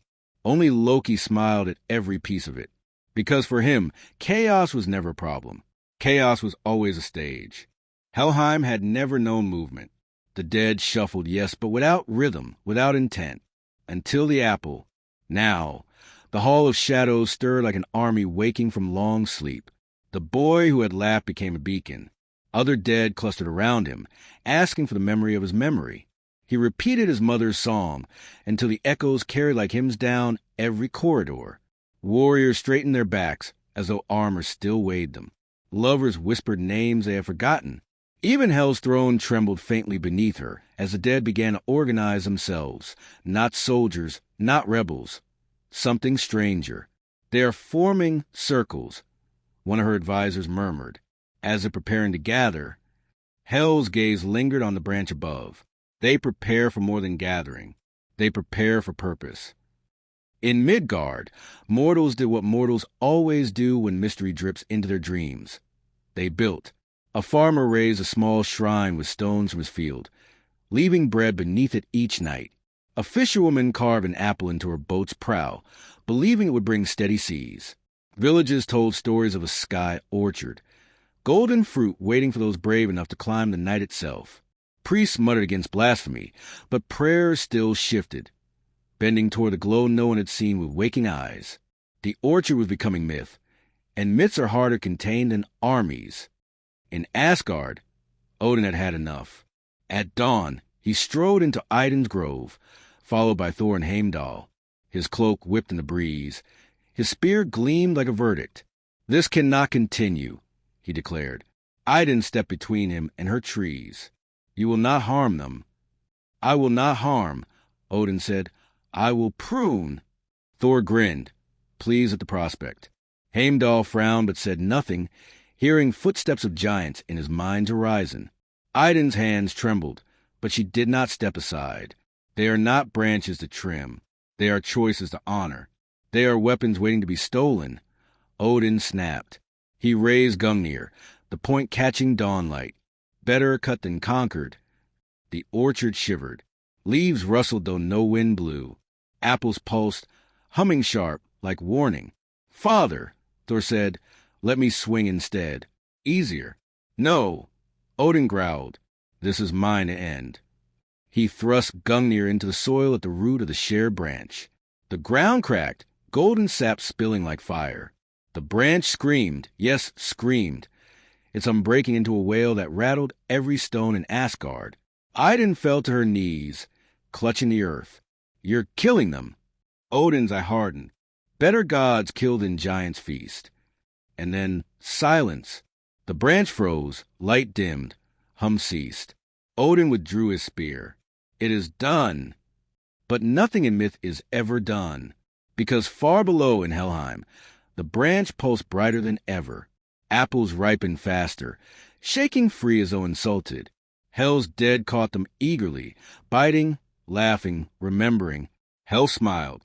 Half her face glowed, half darkened. "Thank you, All-Father. Your fear has fed me."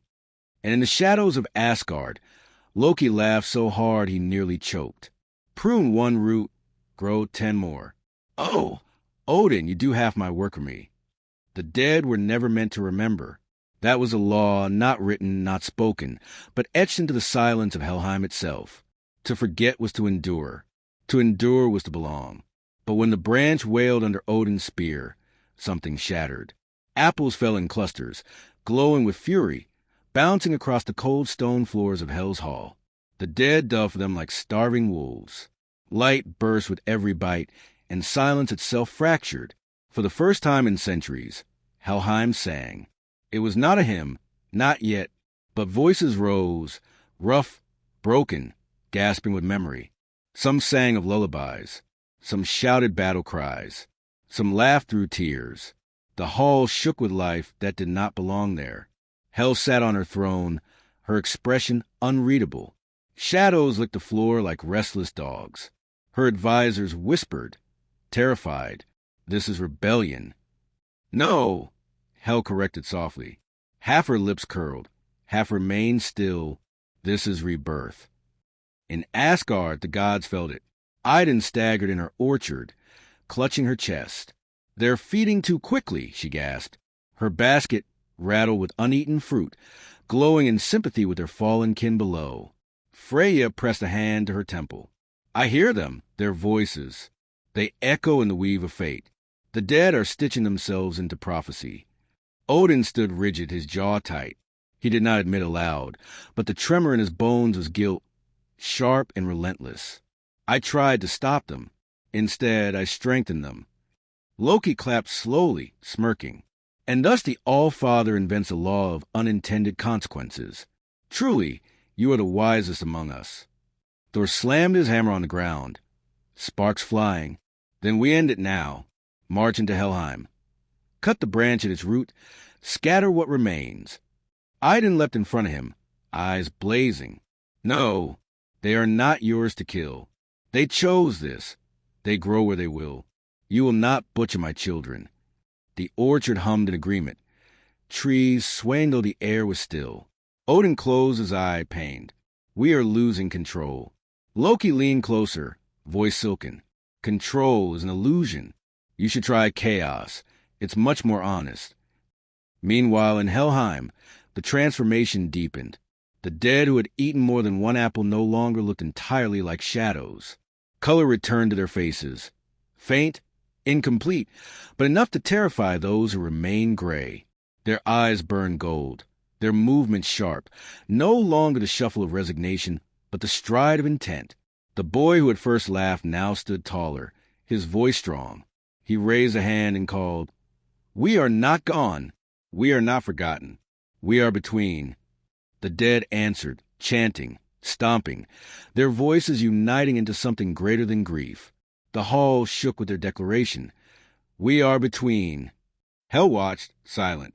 She could crush them with a thought, drown their rebellion in endless stillness. But she did not. Instead, she whispered to herself, between grows wider. Back in Asgard, Heimdall lowered his horn slowly, his face pale. I hear them, he said. The dead are chanting. They are not waiting. They are moving. Toward us? Odin asked sharply. No, Heimdall replied. Toward themselves. Toward becoming. The gods exchanged fearful glances. Immortality had been theirs alone. Now death itself was tasting it, and finding it good. Idun sank to her knees in the orchard, tears slipping down her cheeks. You were meant to heal, she whispered, not to divide. The apples glowed gently in her basket, humming as if to say, healing always divides before it unites. And in the shadows, Loki whispered into the air, knowing Hel would hear him. Let them grow. Let them rise. The more Odin fears, the more I smile. The between dead, as they began calling themselves, were not content to drift anymore. They gathered in circles across Helheim's gray plains, their voices carrying where silence had ruled. Some carved runes into the cold stone with glowing fingertips, marking their return to purpose. Others built small cairns of rock, arranging them into patterns that shimmered faintly with the apple's light. For the first time since death had claimed them, they were creating. Hel watched from her throne. Her half-beautiful eye glittered with fascination. Her half-ruinous eye remained cold as always. She did not speak. Her hall trembled with the sound of memories colliding, reshaping. One advisor dared to ask, Lady, shall we stop them? Before they change what Helheim is. Hel's voice was soft but firm. No, let them. I have ruled silence. Perhaps it is time to learn noise. But even as she spoke, she felt it, the risk, if the dead gained too much color, too much will, Helheim itself might split from her grip. In Asgard, Odin's counsel was grim. The All-Father stood with Gungnir planted in the floor. They are not shadows now. They are building. They are chanting. They are alive enough to frighten even Hel. If we wait, they will rise stronger than giants. Thor slammed his hammer onto the table, cracking the wood. Then we strike, burn the branch at its root, march into Helheim, crush them before they forget they're dead. Freya shook her head, her golden hair trembling with the movement. Strike now, and we become what we fear. We turn healing into slaughter. Do you not see? These are echoes of life, not invaders. They are both, Odin growled. Every gift becomes a weapon. Idun clutched her basket tightly, tears in her eyes. They are my children. You would murder them for daring to grow. They are not children, Odin snapped. They are mistakes. The words cut sharper than any blade. Idun stepped back, pale, her hands trembling. No, they are miracles. You fear them because they do not answer to you. Heimdall spoke next, voice heavy with vision. I hear their footsteps, not toward us, not yet. They walk in circles, as if drawing maps. They plan, and when planning becomes marching, Asgard will not be ready. Odin's jaw clenched. Then I will make us ready. If they rise, we meet them with fire. That night, Loki slipped away from the Golden Hall. He crossed into shadow where Hel waited, half her face lit by the glow of new fruit. You feel it too, he said. Hel did not deny it. They grow beyond me. Good, Loki grinned. Growth is chaos. Chaos is opportunity. And opportunity, he leaned close, voice sly, is profit. Hel's ruined cheek twitched. What do you want, trickster? To help, Loki purred. To guide. To whisper ideas you're between dead. Haven't thought of yet. With my tongue and your silence, we could shape them into something useful. Hel studied him, unmoving. Useful to me or to you? Yes, Loki said, smiling wide. For the first time in centuries, Hel laughed, brittle, sharp, but real. Shadows curled at her feet, like delighted serpents. In Asgard, Idun knelt beneath her trees, praying not to gods but to apples. Do not let them twist you, she whispered. Do not let fear or trickery steal your purpose. The apples glowed, their hum steady calm. But beneath it faintly, she heard another chord, restless, rising, as if preparing for something greater. And Odin, pacing his hall, muttered into the darkness, if prophecy lives in the hands of the dead, then prophecy itself must be slain. The dead were not supposed to speak to the living. That was another law, unspoken but unbreakable. Yet when apples grow in shadows, laws tremble. It began with a stone. One of the between dead lifted it, carved a rune glowing faint gold, and hurled it upward. The rock vanished into mist. Hours later, in Midgard, a farmer found it in his field. Warm to the touch, humming faintly, marked with the rune for remember. He carried it into his village. The priest declared it a curse. The old women declared it a sign. Children touched it and laughed, hearing whispers of lullabies they had never learned. Word spread. The dead were speaking. Soon more stones rose. Messages scratched into bone, onto branches, even carried by birds who flew from Helheim's skies into Midgard's dawn. Some mortals wept to hear from ancestors. Others feared, but all listened. The between dead had broken the silence. In Asgard, Heimdall nearly dropped his horn. They send messages, he told the council. Stones rise from Helheim into Midgard. The dead are writing again. Thor spat, slamming his fist. Abomination! Burn the orchard. Burn the branch. Burn the corpses that dare pretend to live. Freya's eyes shone with sorrow. Not abomination. Hope. Mortals hear their lost and remember. Can you not see? The dead give back what even we could not. Odin's face was stone. They give too much. Hope turns to worship. Worship turns to power. If Midgard listens, Hel grows strong. Stronger than Asgard. Idun stepped forward, voice shaking. They are not stealing power. They are sharing it. You fear what you cannot control. Odin's single eye glared. And control is the only reason we exist. Without it, we are nothing but stories waiting to be swallowed. Loki leaned against the wall, smirking. Funny thing about stories, they prefer to be swallowed. Makes them spread faster. Odin ignored him. He raised Gungnir high. Enough. If they can throw stones into Midgard, they can march. I will not wait. We strike Helheim first. Gasps rippled through the gods. Even Thor, eager for battle, hesitated. Father, an invasion of death itself? Better death than Hel's victory. Odin snapped. Heimdall's gaze went distant, his ears filled with echoes of marching feet. If you strike, you awaken them faster. Their chant grows when threatened. You may create the very war you fear. But Odin was unmoved. Prepare force. Silent, swift. We march through shadow before the next moon. That night, Idun wept in her orchard. She pressed her cheek to the bark of the shared branch. "They will come to kill you," she whispered, "and I cannot stop them." The apples glowed, their hum swelling, not frightened but fierce. They were not begging for survival. They were preparing. And in Helheim, the boy who had first laughed stood at the center of a circle of between dead. His eyes glowed gold as he raised a hand. "We are not finished. We are not forgotten. We are between." The dead answered with a roar that shook the caverns. Hel sat on her throne, silent, her lips curling into that dangerous half-smile. "Come then, All-Father, bring your spear, bring your fear. My hall is ready."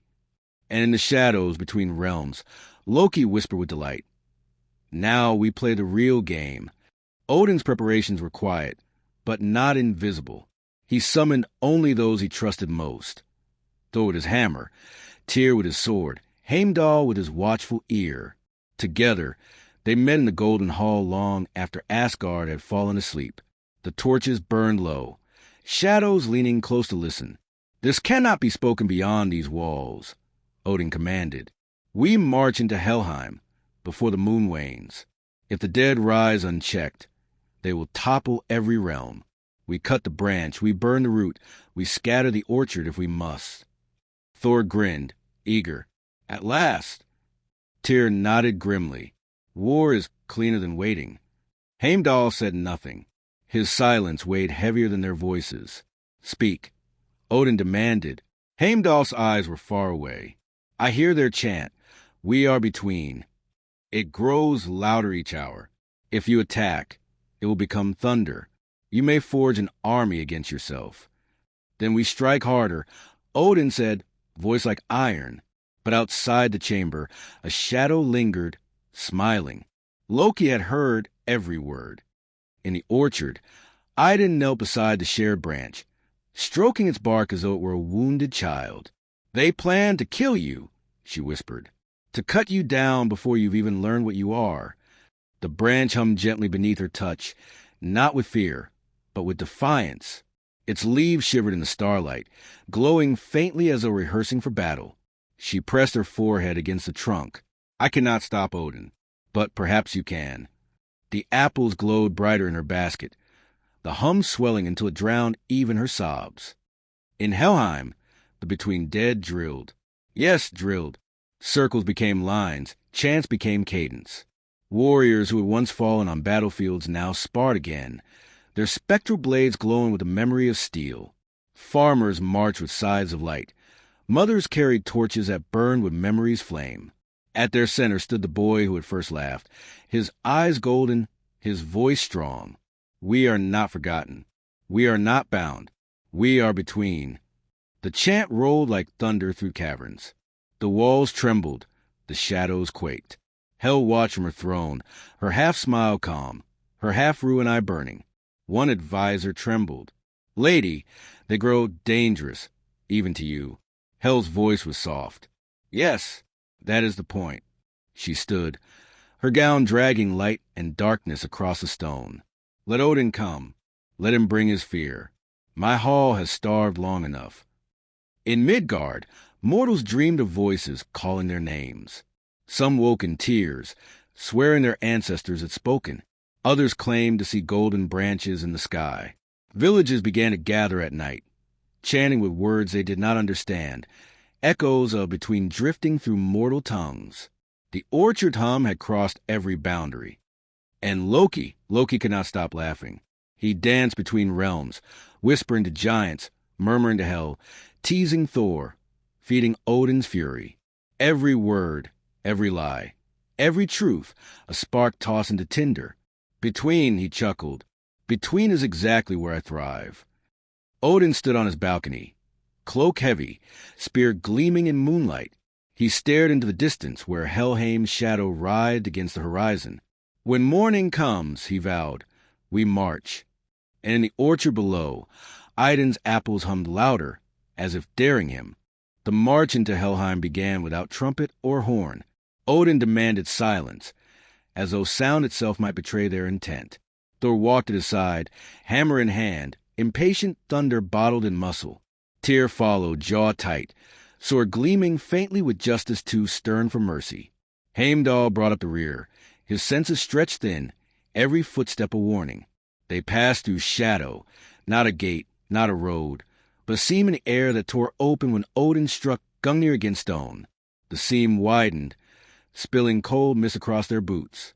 One by one, the gods stepped through. Helheim swallowed them. It was darker than night, yet the new branches bled faintly through the mist. Golden veins ran across the caverns, lighting the dead like actors caught in stage light. The hum of apples was everywhere, echoing in stone, in bone, in breath. And the dead, they were waiting. Not shuffling, not lost. Waiting. The between dead stood in ranks. Warriors in front, farmers behind, children clutching glowing stones, mothers holding torches of memory flame. Their eyes burned faint gold, their bodies not flesh but more than shadow. At their center stood the boy, the first who had laughed. His voice rose clear, echoing through the cavern. We are not forgotten. We are not yours to command. We are between. The dead answered in unison, a roar of voices too alive for silence. The cavern shook. Even Thor's grin faltered. Odin raised Gungnir. His eye burned with fury. You are dead. You belong to hell. You do not rise. The boy stepped forward, light blazing in his eyes. We belong to memory, and memory rises where it will. Thor charged first. He always did. Mjolnir roared through the air, crackling with lightning. He swung at the front line of the between dead, but they did not scatter. They lifted glowing shields of memory, woven from lives once lived. The hammer struck, and sparks flew, but the line held. Thor staggered, eyes wide. Impossible. Tyr followed, his blade flashing. He struck down a warrior, only for the shadow to split into two, each echo carrying the same defiant light. They multiply, Tyr growled. Every cut makes a more. Heimdall stepped forward, horn at his lips, ready to blow, but the sound caught in his throat. His ears filled not with warning, but with song. The between dead were chanting, and he heard every note. Future spun in his skull, overwhelming, unbearable. He dropped the horn, shaking. Odin roared above the chaos. Hell, show yourself. And she did. She rose from her throne at the cavern's heart, half beautiful, half ruined, her gown trailing shadow and light alike. Her eyes gleamed with triumph. You march into my hall, all father, and now you see, it is not mine alone anymore. It is theirs. The boy lifted his hand, the chant rising higher. The golden light spread across the cavern walls, vines of memory crawling upward like fire. For the first time in history, Helheim glowed with life. Odin's grip on Gungnir tightened. Then I will end it. He thrust his spear into the ground. Golden sparks shot outward, colliding with the vines. The cavern split with the force of his will. Shadows screamed. The between dead staggered but did not fall. Their chant grew louder, stronger, shaking the very roof. Thor bellowed, lightning cracking. Tyr shouted oaths of war. Heimdall covered his ears, broken by futures, and Hel only smiled. Strike harder, Odin. The more you fight, the more they rise. And indeed, with every clash, every spark, every wound, the dead multiplied. The chant became thunder. The cavern itself seemed to breathe. The living gods had met their match, not in giants, not in beasts, but in memory itself refusing to stay buried. The cavern became a storm. Thor raised Mjolnir high, and lightning burst across Helheim's roof, jagged veins of fury splitting the dark. Bolts crashed into the ranks of the between dead, scattering some into shadows, but only for moments. They reformed, brighter, louder, their chant swelling into thunder that rivaled the storm. Stay down, Thor roared. We rise, the dead answered, voices unified, shaking his bones. Tyr fought beside him, blade flashing in arcs of silver. Every strike cut two shadows and birthed four more. His jaw clenched, sweat dripping, fury mounting. This is not war, this is multiplication. Heimdall stumbled, clutching his head. The chant overwhelmed his senses. Every note carried futures colliding, splintering. He saw visions of apples falling in Midgard, mortals glowing with borrowed light. Giants feasting on golden fruit, Asgard crumbling into silence. He dropped to one knee, horn at his side, unable to bear the noise of destiny itself. And Odin stood in the center, Gungnir glowing like a shard of dawn. His voice cut through chaos. Hel, call them back, or I break the pact forever. Hel stepped forward, her gown sweeping shadow and fire alike.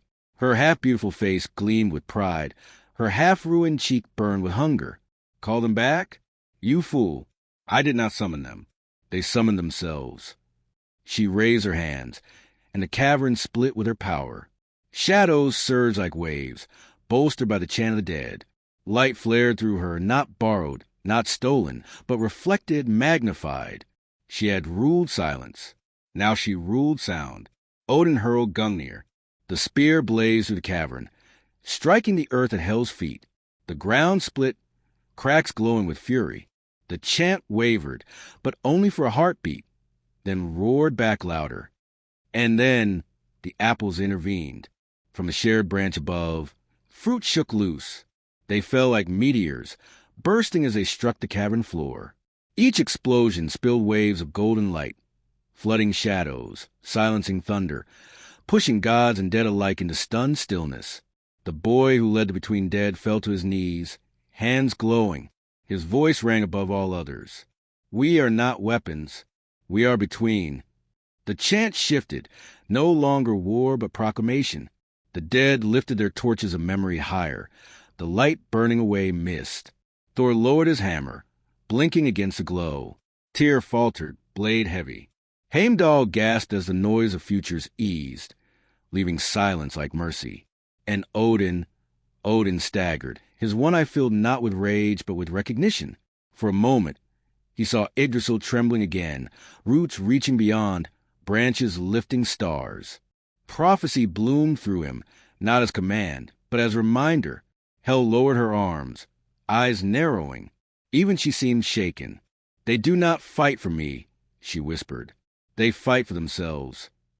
The apple's glow faded, leaving the cavern trembling in its aftermath. The gods stood bruised, battered, bewildered. The Between Dead stood strong, eyes burning brighter than ever. Odin pulled Gungnir from the ground, his voice low. This is no army. This is a new people. The boy raised his gaze, golden fire in his eyes. We are not yours. We are not hers. We are between. And with that, the cavern shook once more, not from battle, but from the weight of truth. The silence after the storm was worse than battle. The cavern still glowed faintly from the apple's burst of light. The Between Dead stood and rose, steady, their chant quiet now but pulsing in every chest like a second heartbeat. The gods were bruised, their breaths ragged. Odin leaned on Gungnir, his jaw tight, his eyes smoldering not with triumph but with something closer to defeat. Thor spat into the dust. We should finish it. Strike until nothing stands. But even he knew the lie in his words. His hammer hung heavy, his shoulders trembling. He had swung at shadows and struck iron. Tyr sheathed his sword slowly grim. Every blow multiplies them. War is fuel, not firebreak. Heimdall still knelt, pale, his ears echoing with remnants of chant. They are not army, they are chorus. You cannot slay sound. Odin looked across the cavern. The boy met his gaze without fear. Golden light burned in those young eyes, stronger than steel, sharper than prophecy. Odin's chest ached with recognition. This was not rebellion.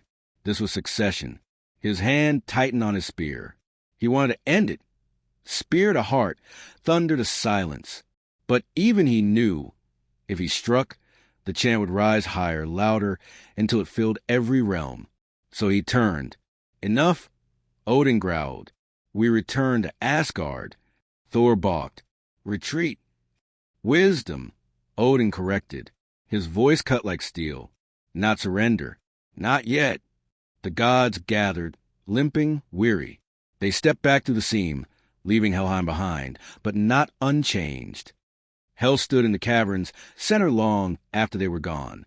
She gazed at the Between Dead with half pride, half fear. Her hall no longer belonged entirely to her. They moved without her command, sang without her permission. One advisor crept close, trembling. Lady, they're yours no longer. Hel's lips curled in her half-smile. Nothing is ever mine. I only keep what the living refuse. Now they refuse silence, so I keep their noise. Her eyes narrowed at the boy, who still glowed brighter than the rest. But even noise must answer eventually. I will learn whether it answers to me. In Asgard, Idun wept in her orchard. The shared branch trembled, its leaves shimmering faintly. She pressed her hands to its bark, whispering like a mother scolding children too bold. You have chosen, she said. You fell, you sang, you multiplied. You made yourselves a people. The apples hummed in reply, not apologetic, not frightened. Firm, certain. Idun sank to her knees, pressing her forehead to the earth. Then all of us are between now. Gods, giants, mortals, dead, none can claim you. Odin returned to the golden hall, his face carved in fury. This ends, he said, though his voice betrayed no plan. I will not let them rise unchecked. If they spread, Asgard falls. Loki chuckled from the shadows. Oh, All-Father, they already spread. You can't prune sound, you can't cage memory. And between always grows. Odin's I snapped toward him, burning. But Loki only grinned wider. For the first time in ages, Odin had no command left to give, only silence. And in that silence, the hum of apples filled every corner of the hall. In Midgard, dreams thickened. No longer fleeting whispers, no longer vague glimpses of golden trees. Now mortals saw the between dead clearly. Farmers woke in the night, swearing they had spoken with fathers long gone. Sailors claimed to hear drowned brothers guiding them through storms. Children wept in their sleep, smiling through tears as grandmothers long buried sang them lullabies. And in the mornings, those mortals gathered in circles. They built small shrines of stone and wood, marked with runes they swore had come to them in dreams. They chanted words that were not of Midgard's tongue. We are between. Priests of Odin thundered against it. Blasphemy, false voices. But their warnings only drove more people to listen. The gods' temple stood quieter than before. The shrines to the orchard grew louder. In Helheim, the boy who led the between dead stood taller than ever. His eyes burned gold as he raised his arms. The living hear us. They answer. Between grows wider. The chant echoed through caverns, through stone, through mist. Hel sat on her throne, silent, watching. Her half-beautiful face flickered with pride. Her half-ruinous face twisted with unease. The power she had never asked for now poured into her hall. The dead were no longer silent, and silence had always been her throne. Lady, an advisor whispered, trembling, they will outgrow even you. Hel said nothing, but her fingers dug into the stone armrest until cracks spidered out beneath her touch. In Asgard, Odin raged. He struck Gungnir against the Golden Hall's floor, each blow ringing like a threat. They spread into Midgard. They speak to the living. My worship wanes. My temples grow empty. I will not be forgotten while shadows steal my name. Thor thundered agreement. Say the word, Father, and I will smash every shrine. Mortals will remember fear if they have forgotten respect. Freya recoiled. Strike the living? They will turn from us faster. Then what? Thor demanded. Do we sit while graves grow louder than our halls? Idun stepped forward, her basket glowing faintly. Her voice was soft, but it carried like prophecy. They do not worship the dead. They worship memory. And memory belongs to everyone. Odin's gaze burned into her. You defend them? I defend what they are becoming, she said firmly. You fear losing control, but control is not the same as life. Odin turned from her, his voice cold. Then perhaps life itself must be cut down. The orchard, the branch, all of it.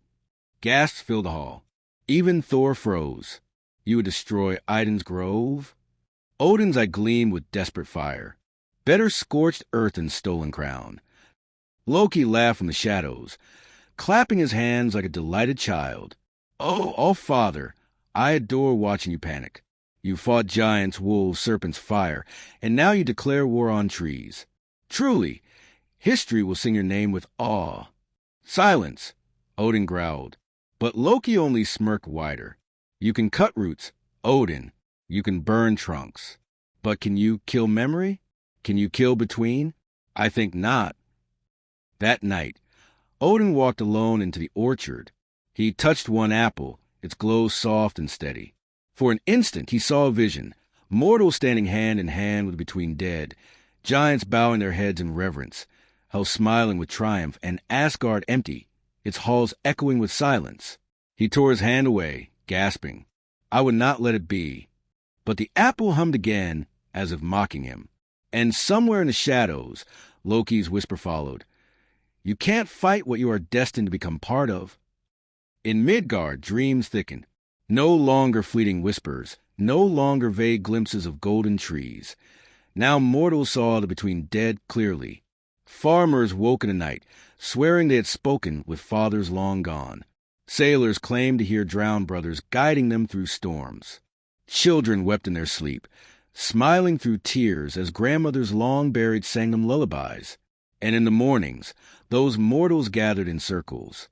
They built small shrines of stone and wood, marked with runes they swore had come to them in dreams. They chanted words that were not of Midgard's tongue. We are between. Priests of Odin thundered against it. Blasphemy, false voices. But their warnings only drove more people to listen. The gods' temple stood quieter than before. The shrines to the orchard grew louder. In Helheim, the boy who led the between dead stood taller than ever. His eyes burned gold as he raised his arms. The living hear us. They answer. Between grows wider. The chant echoed through caverns, through stone, through mist. Hel sat on her throne, silent, watching. Her half-beautiful face flickered with pride. Her half-ruinous face twisted with unease. The power she had never asked for now poured into her hall.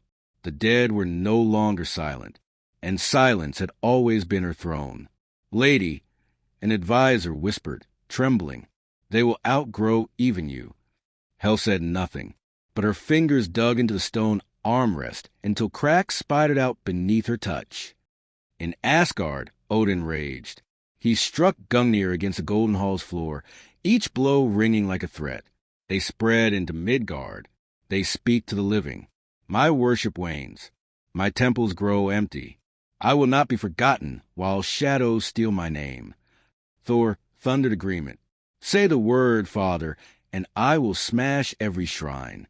Mortals will remember fear if they have forgotten respect. Freya recoiled. Strike the living? They will turn from us faster.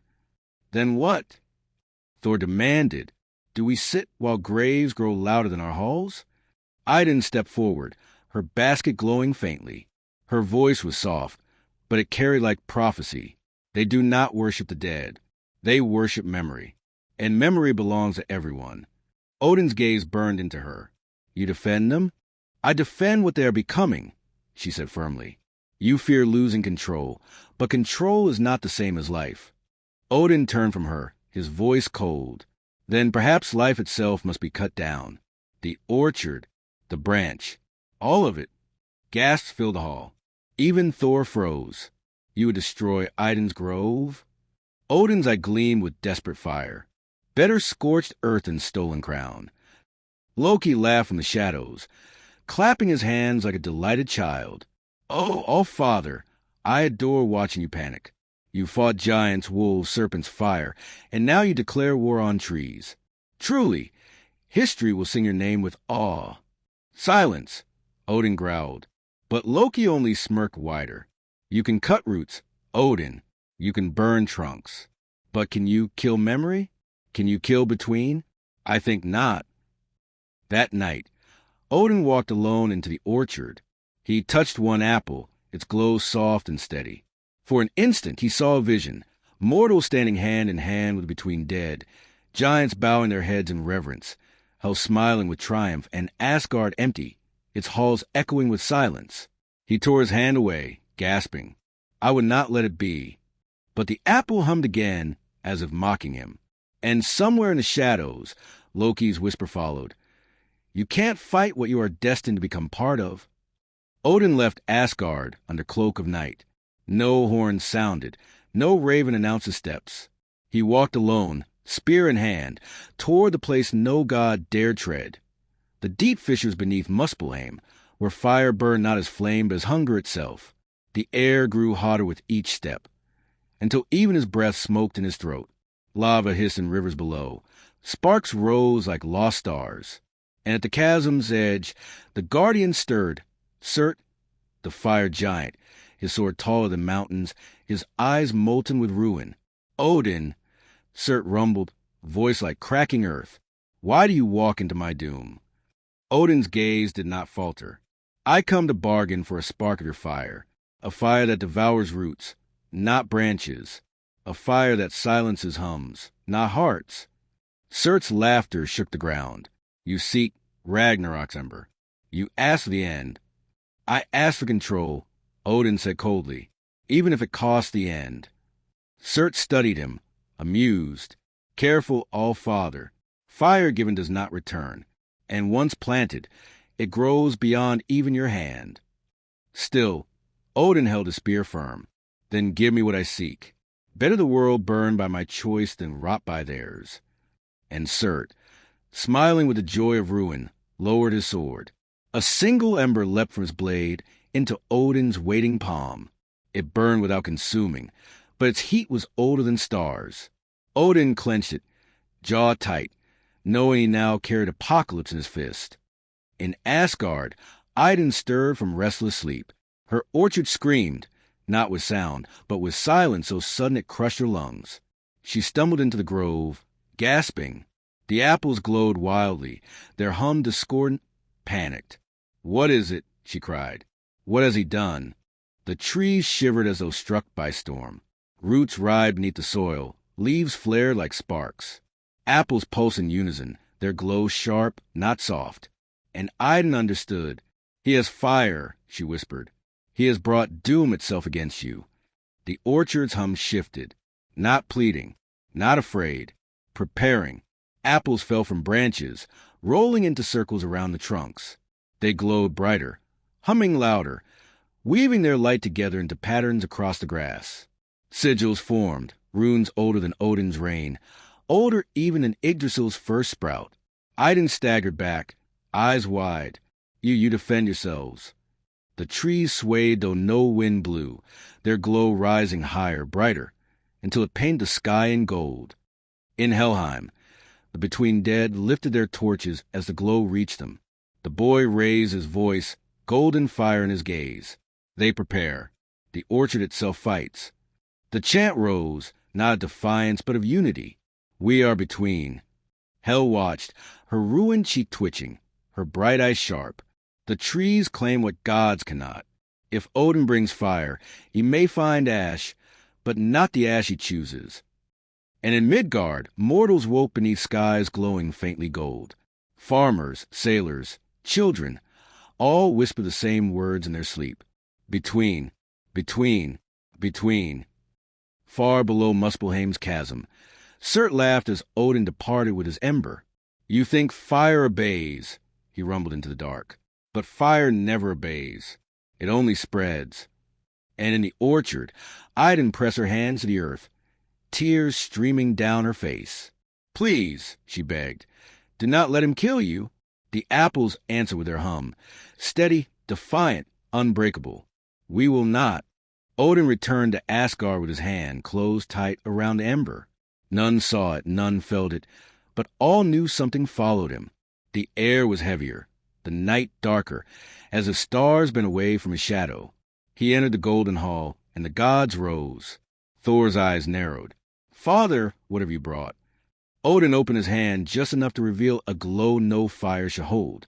It pulsed red and black, a heart of ruin. The gods recoiled, even Thor stepping back. That, Freya whispered, is Ragnarok itself. Odin's eye blazed. It is salvation.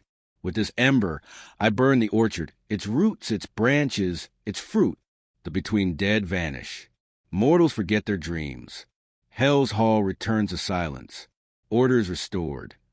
Idun burst into the chamber, hair wild, eyes streaming with tears.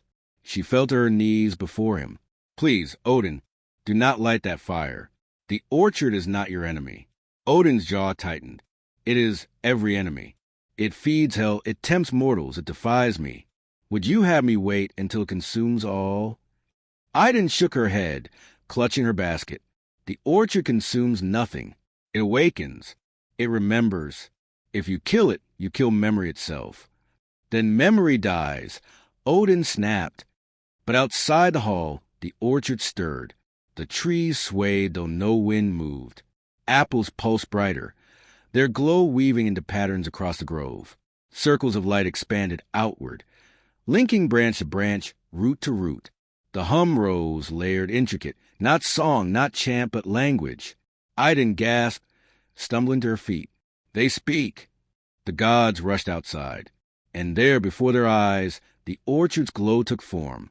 Golden silhouettes stepped out of the light. Not gods, not giants, not shadows.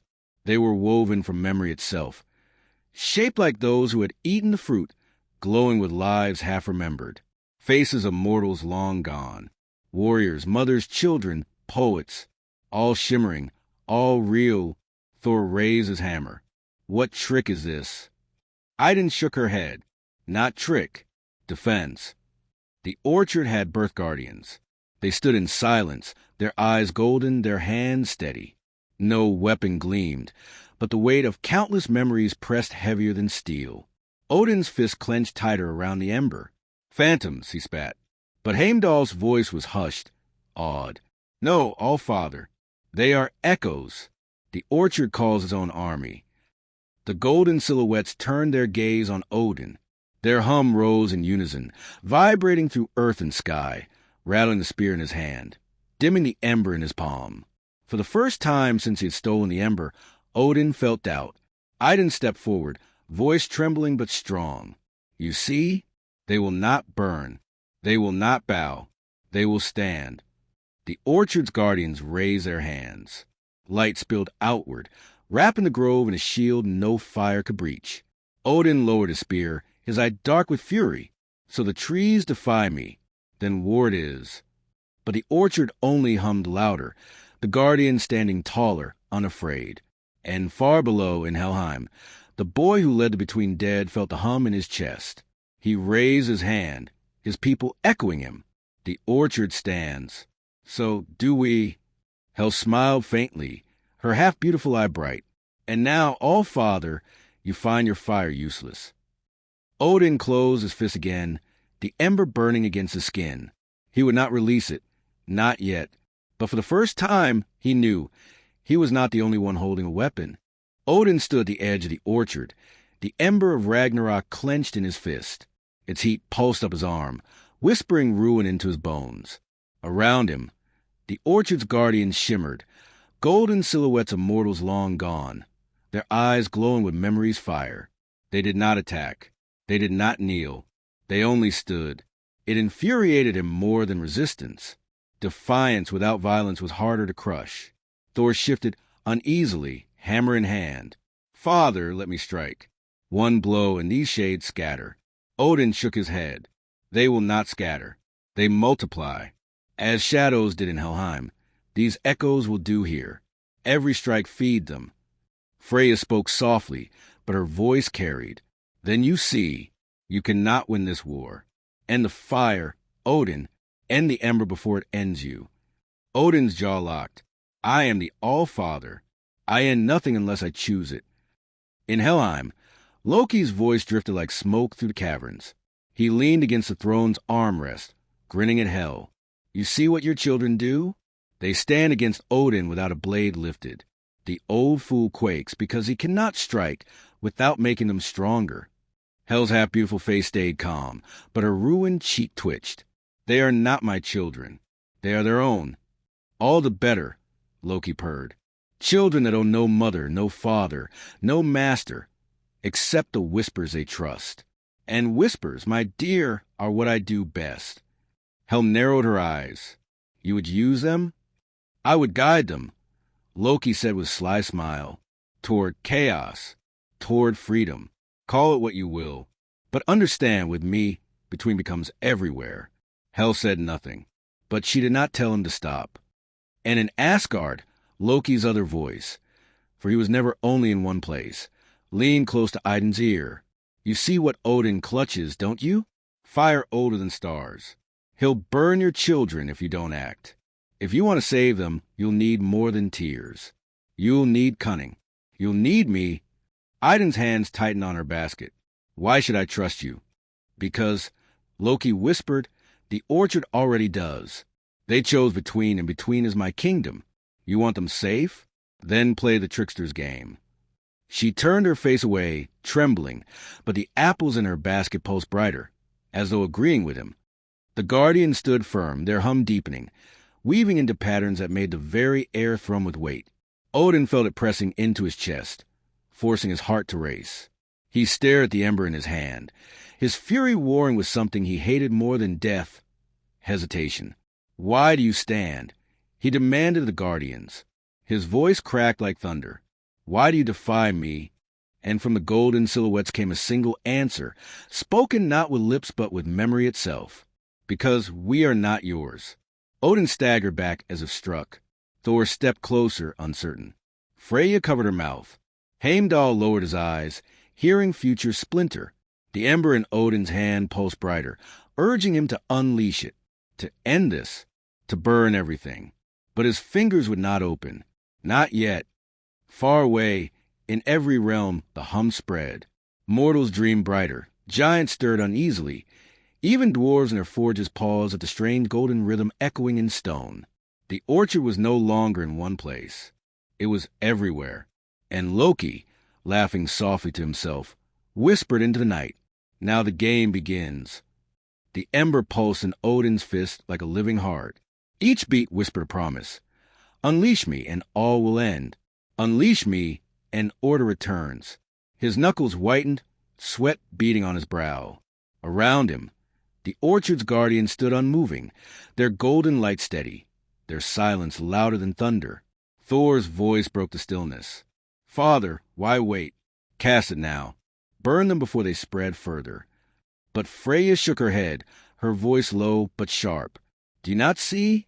Every moment he holds it, the ember grows hungrier. It does not obey him. It feeds on him. Release it, and it will not stop at the orchard. It will devour Asgard, Midgard, every realm alike. Odin's I burned with fury. Then better all realms burn under my hand. Then fall to memory's defiance. The guardians' hum deepened.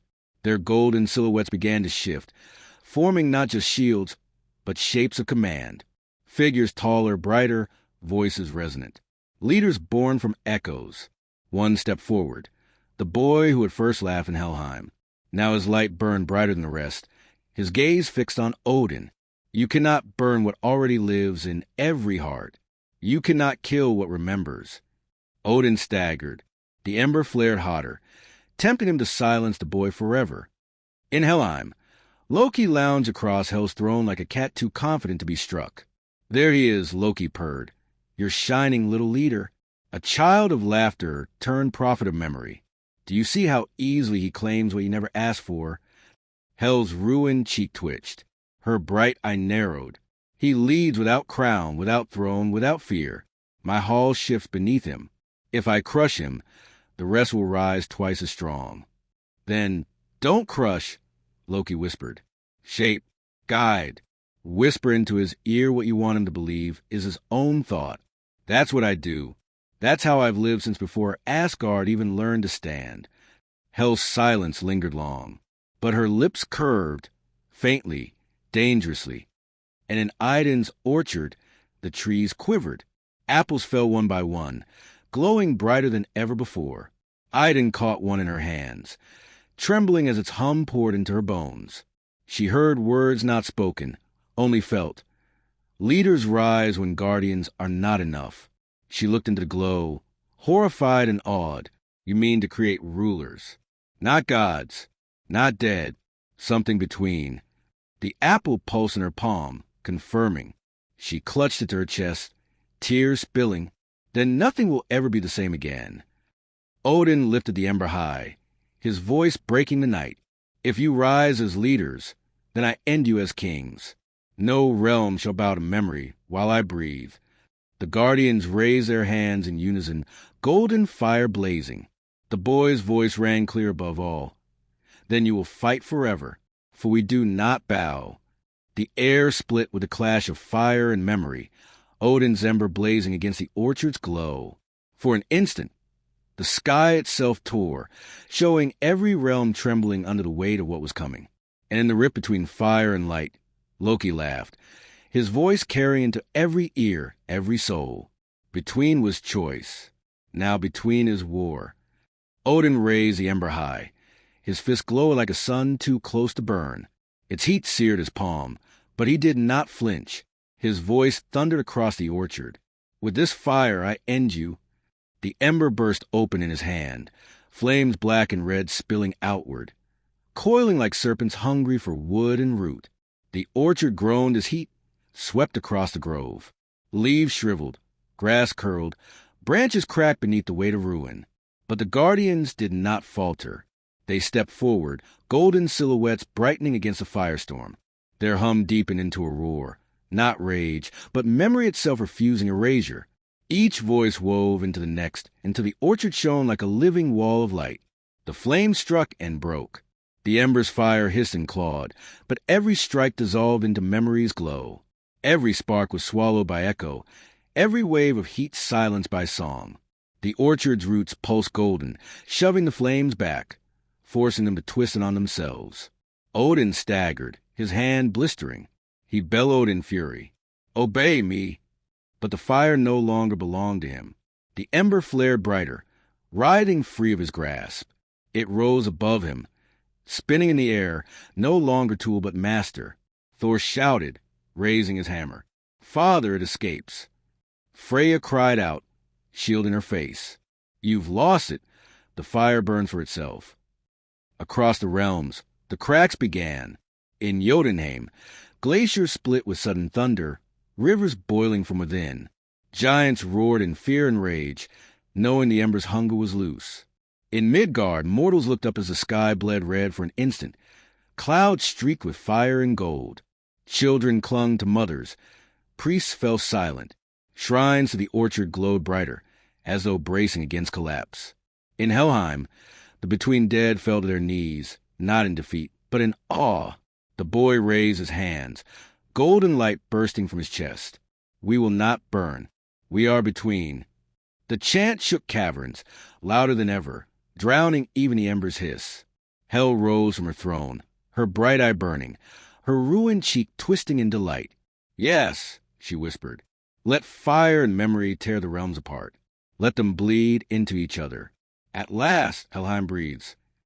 Back in Asgard, Odin reached for the ember, but it spun higher, spitting flames that scorched even his cloak. For the first time, fear cracked through his voice. "No, I command you." The ember answered with fire, not words. A burst of heat knocked him to his knees. And then the orchard struck back. The guardians lifted their hands, their light surging as one. Roots writhed from the soil, glowing gold, wrapping around the ember, binding it. Fire clashed with memory, sparks colliding with echoes. The orchard's hum became a thunderous chant. We are between. We do not burn. The sky tore wider, showing glimpses of every realm trembling. Yggdrasil itself shuddered, its branches groaning under the strain. And Loki, standing between realms, arms outstretched, laughed with unholy joy. Yes, at last, the end begins, not as prophecy promised, but as trickery delivers. Between and fire, together they cracked the world. The embers screamed, the orchard blazed, and the first fractures of Ragnarok split across the fabric of existence. Odin had faced wolves with jaws wide enough to swallow the sun. He had battled giants whose fists shattered mountains. He had stared into the well of Mimir and torn out his own eye for wisdom. But nothing terrified him more than this. Fire and memory locked in battle beyond his command. The ember spun above the orchard, shrieking flames into the night sky. The guardians glowed brighter, roots thrashing, hums weaving into a shield of light. Sparks of fire crashed into waves of memory, each impact rattling Asgard's walls. The air itself split. One half burned, the other remembered. Odin staggered, clutching Gungnir, his voice hoarse. "I had it. I held it. How can defy me? Freya's gaze was grim. Because you never held it. Fire cannot be owned, and memory cannot be silenced. You pitted both against each other, and now they tear the world apart. Thor roared, swinging Mjolnir at the ember. Lightning struck, crackling through flame. For a heartbeat, the fire shrank, then flared back, hungrier. Thor stumbled, blinking against the heat. It grows stronger when struck. Tyr gritted his teeth. Then it is no battle. It is a stalemate. But stalemates have victims. Far above, Yggdrasil shuddered. Its roots groaned, veins of light dimming. Leaves blackened at the edges, curling, as if the tree itself recoiled from what Asgard had unleashed. Birds that perched in its branches shrieked, scattering into endless sky. In Jotunheim, mountains crumbled as fires split glaciers, avalanches tumbling into valleys. In Midgard, mortals woke screaming as dreams burned into their eyes, visions of both ash and golden branches. In Helheim, the between dead stood trembling, torn between song and silence as the cavern cracked. Hel watched, her lips curving into a half-smile. The world tree withers. All realms unravel. At last, Ragnarok's breath tastes sweet. Idun fell to her knees in her orchard, clutching her basket tight. Apples spilled around her, glowing fiercely, their hum high and strained. She pressed her hands to the earth, whispering desperately, "Hold together. Please hold." But the apples pulsed in reply, firm, unyielding, "We do not hold. We grow." Her tears fell, and she realized the truth. The orchard was no longer her charge. It was its own will, its own force, and it had chosen to fight. Odin raised Gungnir high, fury blazing in his eye. "Then if the ember and orchard will not bend, I will shatter both."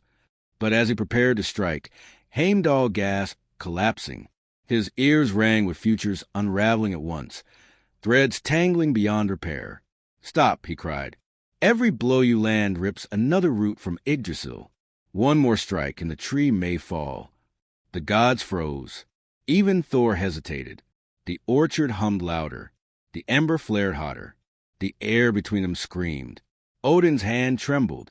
For the first time in his long reign, he felt the weight of a choice he could not win. And in the rift above, Loki laughed, stretching his arms wide. "Yes, let it tear. Let Yggdrasil fall. Let between devour what fire spares." Ragnarok, reborn not as prophecy, but as prank. The ember shrieked. The orchard thundered. Yggdrasil groaned. The end trembled on its roots. The orchard shook.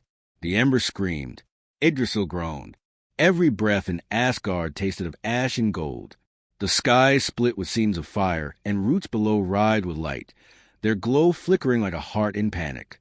Odin stood at the center of it all, Gungnir in one hand, the ember clawing in the other. His cloak whipped in the storm, his eye burned like a torch, but his jaw trembled. "All Father," Freya said, her voice urgent, "choose now. Strike and end the tree, or stay your hand and let between rise.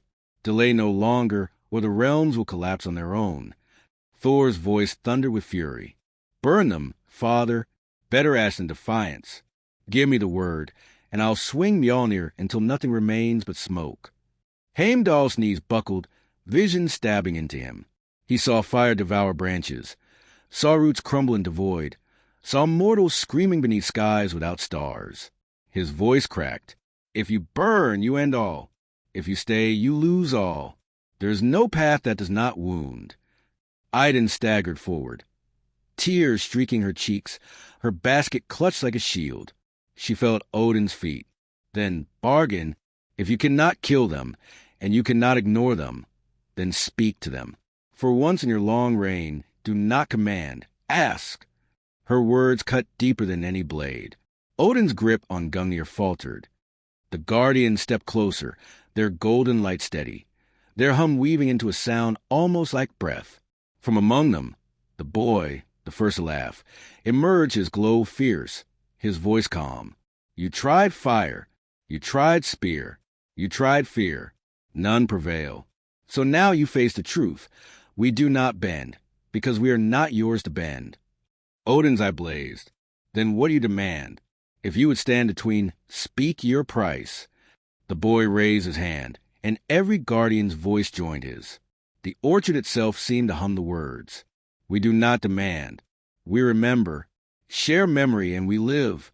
Deny memory and you die. The ember hissed in Odin's hand, hungering to burn the words away. Gungnir thrummed, ready to strike. His arm trembled, caught between destruction and surrender. In Helheim, Hel leaned forward on her throne, her bright eyes shining. Bargain, All-Father, the world itself asked of you. In Midgard, mortals knelt at their shrines, whispering names of ancestors, weaving prayers of memory that rose like smoke to join the orchard's glow. In Jotunheim, giants lifted their heads, hearing the hum pulse even in ice, their hearts stirring with echoes they did not wish to admit. Every realm leaned into the moment. Odin clenched his jaw. For all his fury, all his hunger for control, he saw the truth shimmering in the orchard's glow. Fire would not obey, memory would not kneel, and Yggdrasil would not survive another strike. His voice cracked like breaking stone. Then bargain we shall. The guardians stilled. The hum quieted, listening. Odin lowered the embers slowly, his hand trembling. Tell me what must be shared and what must remain mine, for I will not surrender all. The boy's golden eyes shone brighter. Then speak with us, not at us, and perhaps the world will hold. The ember flared, unwilling to be denied. Yggdrasil groaned again. The choice was not over. But for the first time, Odin stepped toward words instead of war. The air held its breath. The ember still burned in Odin's palm, hissing with impatience. But for the first time, he kept it low instead of high. The orchard's guardians stood in silence, their golden eyes fixed on him. Even Yggdrasil seemed to pause, its groans quieter, as if waiting for the outcome of this fragile moment. Odin's voice cut the stillness, sharp and heavy. If I speak, will you listen? The boy, the first to laugh, the one who had become their voice, stepped forward. His glow steadied, his words clear. We do not bow, All-Father, but we listen. Odin's eye narrowed. He had spent an eternity commanding, never asking. His pride burned hotter than the ember. But Asgard trembled, and he could not deny the truth. Command had failed. Very well, he said. You say you live by memory. Then what do you demand of gods? Shall we surrender our thrones? Shall we bend knee to shadows? The guardian's hum deepened, weaving into words that trembled in every chest present. No thrones, no knees, only truth. Share memory. Share what was stolen. Let all realms remember what gods hoard. Odin's jaw clenched. He knew what they meant. The well of Mimir, the secrets he had bled for, the truths locked away in halls and sagas told only to kings. Knowledge was power, and power had been his alone. Thor bristled. Outrage. They asked for our strength, our secrets. Give them nothing, Father, and I will smash their glowing skulls to dust. But Freya spoke, eyes bright. No, Thor, they do not ask for strength. They ask for story. And perhaps it is time we share what we have hidden. Odin's silence was heavier than her words. And into that silence slipped Loki. He did not stand at Odin's side or among the guardians. He drifted between them, unseen yet felt, his voice curling in both ears at once. To the orchard, he whispered, ask for more than memory. Ask for choice. Demand the right to shape what comes, not just recall what was. A future forged by echoes. Imagine how strong you would be. To Odin, he whispered differently. Do you see, All-Father? They will never stop at memory. They will claw for tomorrow, too. If you give them an inch, they take every root. Best burn them now while you still can. He laughed softly, and the laugh slipped into both sides. Neither realized it was the same whisper. The boy's voice rang again. If gods will not share truth, then between will take it. We remember what you bury. Odin raised a spear, fury flashing. You threaten me in my own realm? The guardians glowed brighter, their hum vibrating like shields. Idun cried out, stepping between them. Stop. Every word you throw tears Yggdrasil more. Bargain, truly bargain, or the tree will not hold. Her apples spilled across the grass, glowing in circles, their hum sharp and pleading. The ember flared in Odin's fist. The guardian's light rose in defiance. And Loki smiled wider, for whether fire consumed or memory spread, chaos was his victory. The night sky split again, fire and light straining against one another. Yggdrasil's leaves curled tighter, its bark cracking. The world tree itself demanded choice. And Odin, sweating beneath his crown, whispered through clenched teeth, "Then let us bargain, before all bargains are ash." Odin's breath came heavy, every inhale scorched by the ember, every exhale pressed down by the orchard hum. For the first time in his reign, his voice shook not from anger, but from the weight of surrender. "You demand memory," he growled. "Then take it." He raised Gungnir and struck its tip into the ground. Sparks flared and visions spilled from the spear, fragments of stories Odin had hoarded. The day he plucked out his eye at Mimir's well. The bargains he struck with giants that he never admitted. The secrets of runes he had carved in silence. They poured into the air like smoke, images crackling in light for all to see. The guardians stood still, watching. Their hum softened, almost reverent. The boy stepped forward, his golden eyes steady. "You share your sacrifices, but not your lies." Odin's jaw clenched. "What lies?" And then the guardians raised their hands as one. Their glow blazed brighter, brighter still, until the air split with visions not from Odin, but from the orchard itself. The gods staggered as they saw it. Odin, long ago, stealing the first seeds of Idun's orchard from Yggdrasil itself. The gods swearing they had cultivated them alone, when in truth, the fruit was always born of roots beyond their reach. And worst of all, a glimpse of the prophecy Odin had hidden even from his own kin, that when memory and fire met, the end would not destroy the realms but remake them. Thor gasped, his hammer lowering. Freya covered her mouth. Heimdall bowed his head, confirming what he had always half heard but never spoken. Idun collapsed to her knees, her tears spilling into the soil. "You stole them. You made me guardian of a theft." Odin's face twisted in fury and shame. "Enough," he roared. "Enough of your visions. You think you shame me? I built Asgard from theft and sacrifice. Without me, there will be nothing to remember." But the guardians only hummed louder. "Truth is not yours to cage." And in that rising tension, Loki's grin widened. To the guardians he whispered, "Push harder. Show them all his deceptions.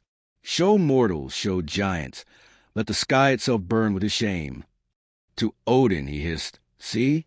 They will not stop. They will expose every shadow you ever hid. There's only one way left, fire." And so the trickster fed both sides, his laughter rippling through the crackling air. The ember in Odin's hand pulsed hungrily, almost breaking free again. The guardian's glow blazed brighter, flooding the orchard with unbearable light. The sky shook, Yggdrasil's roots groaned. Midgard's mortals woke screaming with visions they could not understand. The world stood on the edge of either revelation or ruin. And Odin, caught between fury and despair, whispered through clenched teeth, "If I share more, there will be nothing left of me. If I burn, there will be nothing left of the world." The boy's voice rose above the storm, steady and clear. "Then learn, all father, between is not yours to end."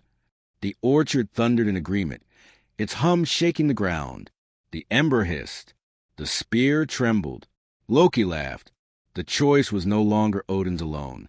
The orchard glowed like a living sun, its guardians burning gold against the night. Their hum was no longer gentle. It was a demand. More truth. The last truth. Odin's hand clenched around Gungnir, his knuckles bone-white. The ember pulsed hotter in his other fist, eager, ravenous. His eye flickered from fire to light, from destruction to exposure. Thor stood tense, hammer ready, waiting for command. Freya's gaze never left Odin. Her lips pressed into a trembling line. Heimdall shook, vision spilling into his ears faster than he could bear. And Idun wept silently, her hands pressed into the soil, begging her orchard to survive its own revelation. The boy stepped forward, his voice carrying like prophecy. "You have given sacrifice. You have given secrets. But not prophecy. Speak it, all father. Speak what you buried deepest." Odin's face twisted. No. The guardians glowed brighter, their hum sharp enough to rattle stone. No. Odin roared, slamming Gungnir into ground. The earth cracked, sparks scattering. You will not tear my reign with riddles. Prophecy belongs to me alone. But the orchard's glow surged.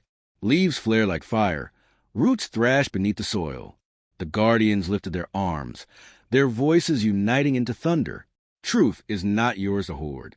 Share, or the world itself will split. And Yggdrasil groaned louder than ever, its bark cracking, its branches trembling. A great fissure opened across the sky, red fire and golden memory spilling through, clashing, twisting. Loki's grin widened, his voice sliding like silk into every ear. To the guardians he whispered, "Force him. If he will not speak, rip it from his chest. Tear prophecy out of his bones." To Odin he purred, "See? They will strip you bare. No throne, no crown, no secrets. Better ash than shame. Release the ember.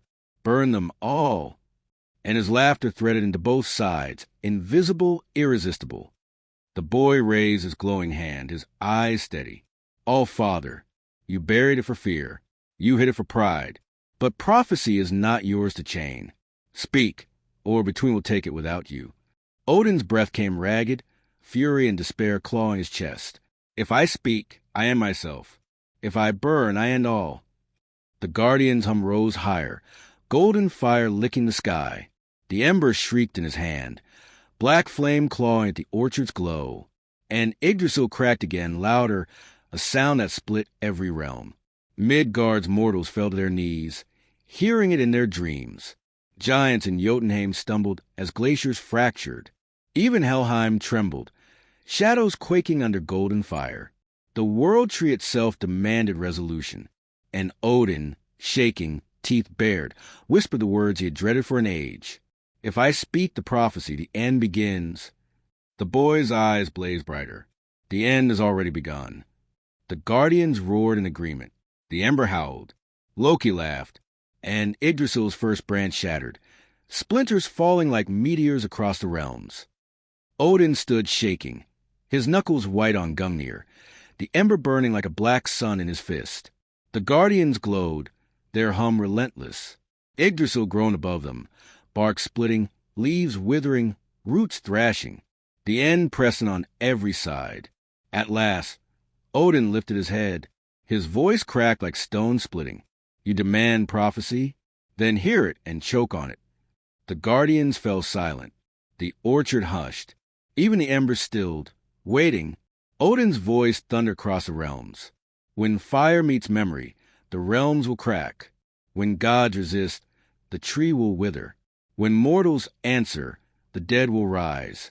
And when between stands taller than thrones, the end shall not come as wolf, serpent, or flame, but as choice." The words rang through Asgard, Midgard, Jotunheim, Helheim. Mortals gasped in their sleep. Giants trembled in their halls. The between dead chanted louder, their voices echoing the prophecy back into the sky. And then Loki's laughter slipped into every echo. "Oh, how noble he sounds." Loki purred.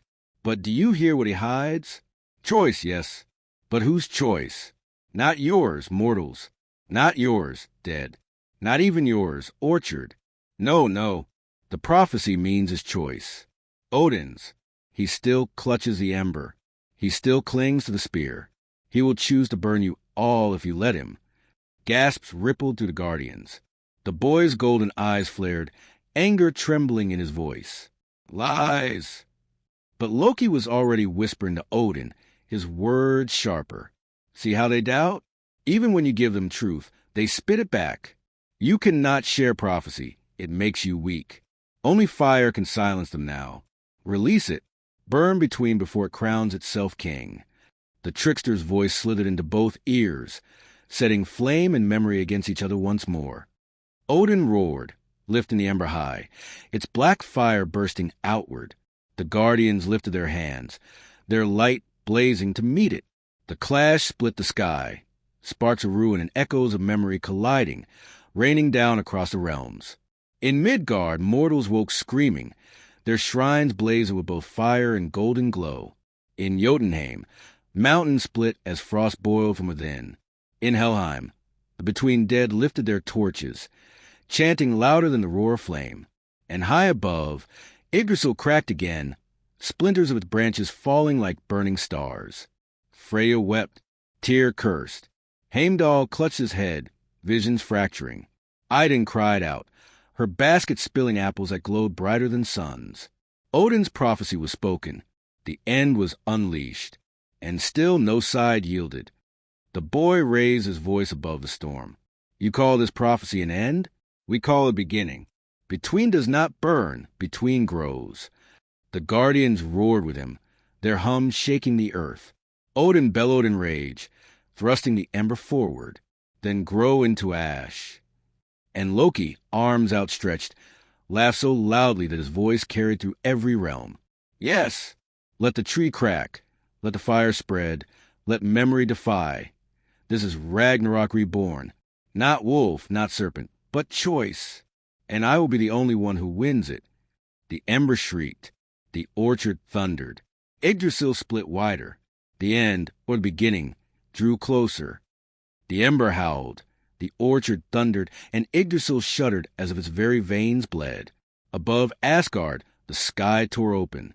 Splinters of the world tree fell like burning stars, each one crashing into a realm with ruinous weight.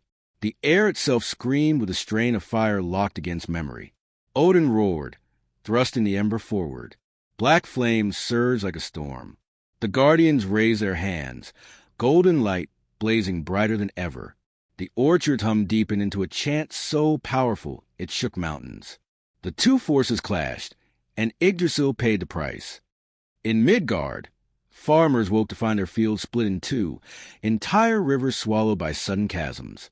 Villages burned where sparks of the ember fell, yet golden vines sprouted beside the flames, curling up through ash. Some mortals wept at the destruction. Others fell to their knees, awed by the glow fighting the fire. In Jotunheim, ice mountains shattered as cracks split the realm. Giants roared, some swearing to destroy the orchard, others bowing their heads as golden vines snaked across their halls. In Helheim, cavern collapsed.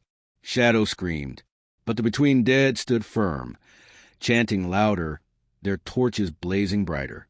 The boy raised his arms, his voice cutting above the chaos. We do not fall. We do not fade. We are between. And the dead answered with a roar that rattled even hell's throne. Then came the first true loss. One of Yggdrasil's great branches, the one that stretched toward Vanaheim, land of fertility and peace, cracked, groaned, and fell. The sound was like a god's death cry. Freya screamed as she felt it tear through her spirit. Her knees buckled, her tears striking Asgard's floor like rain. Vanaheim gone. The vision spread through all realms. Golden fields blackened, rivers boiling, songs silenced.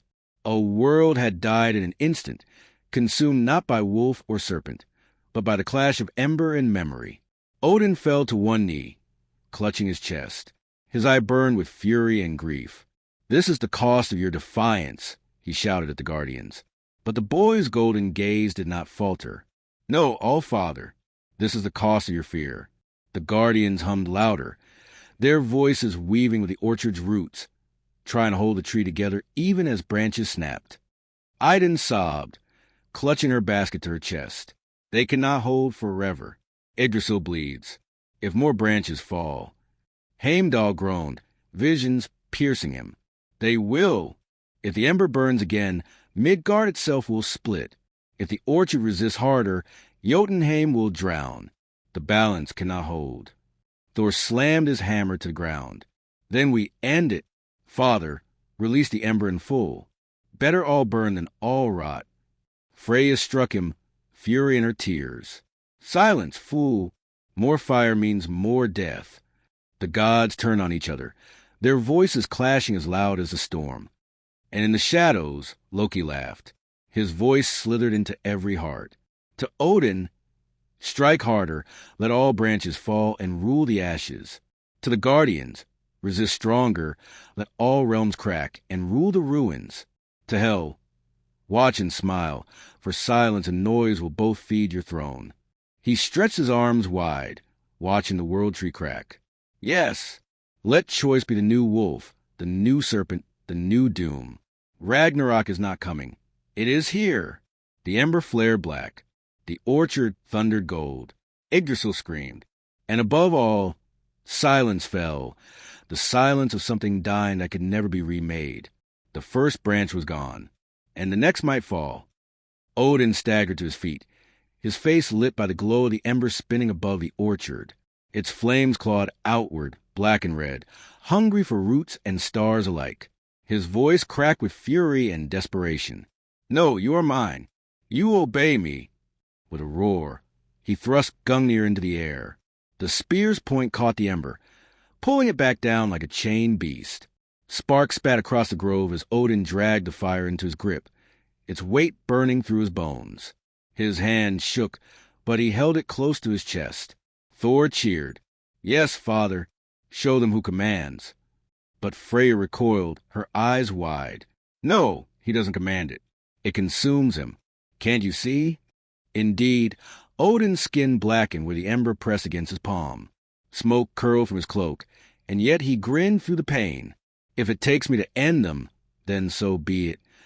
The guardians stepped forward, their golden light blazing. The boy raised his arms, his voice echoing across the grove. You cling to fire because you fear memory. But even if you burn us, we live in every soul who remembers. Their hum deepened, their glow rising until the orchard itself swayed.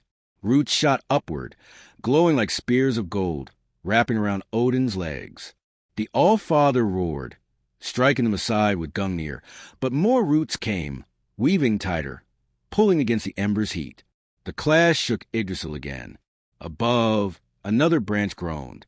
This one stretched toward Alfheim, realm of light elves. Its glow flickered, dimming as the world tree strained. Idun cried out, clutching her basket. If he holds the ember, Alfheim falls. The light will shatter. Heimdall's had snapped up, his eyes wide with vision. Not just Alfheim. If this branch breaks, Midgard will burn with it. Mortals will choke on ash. Thor raised Mjolnir.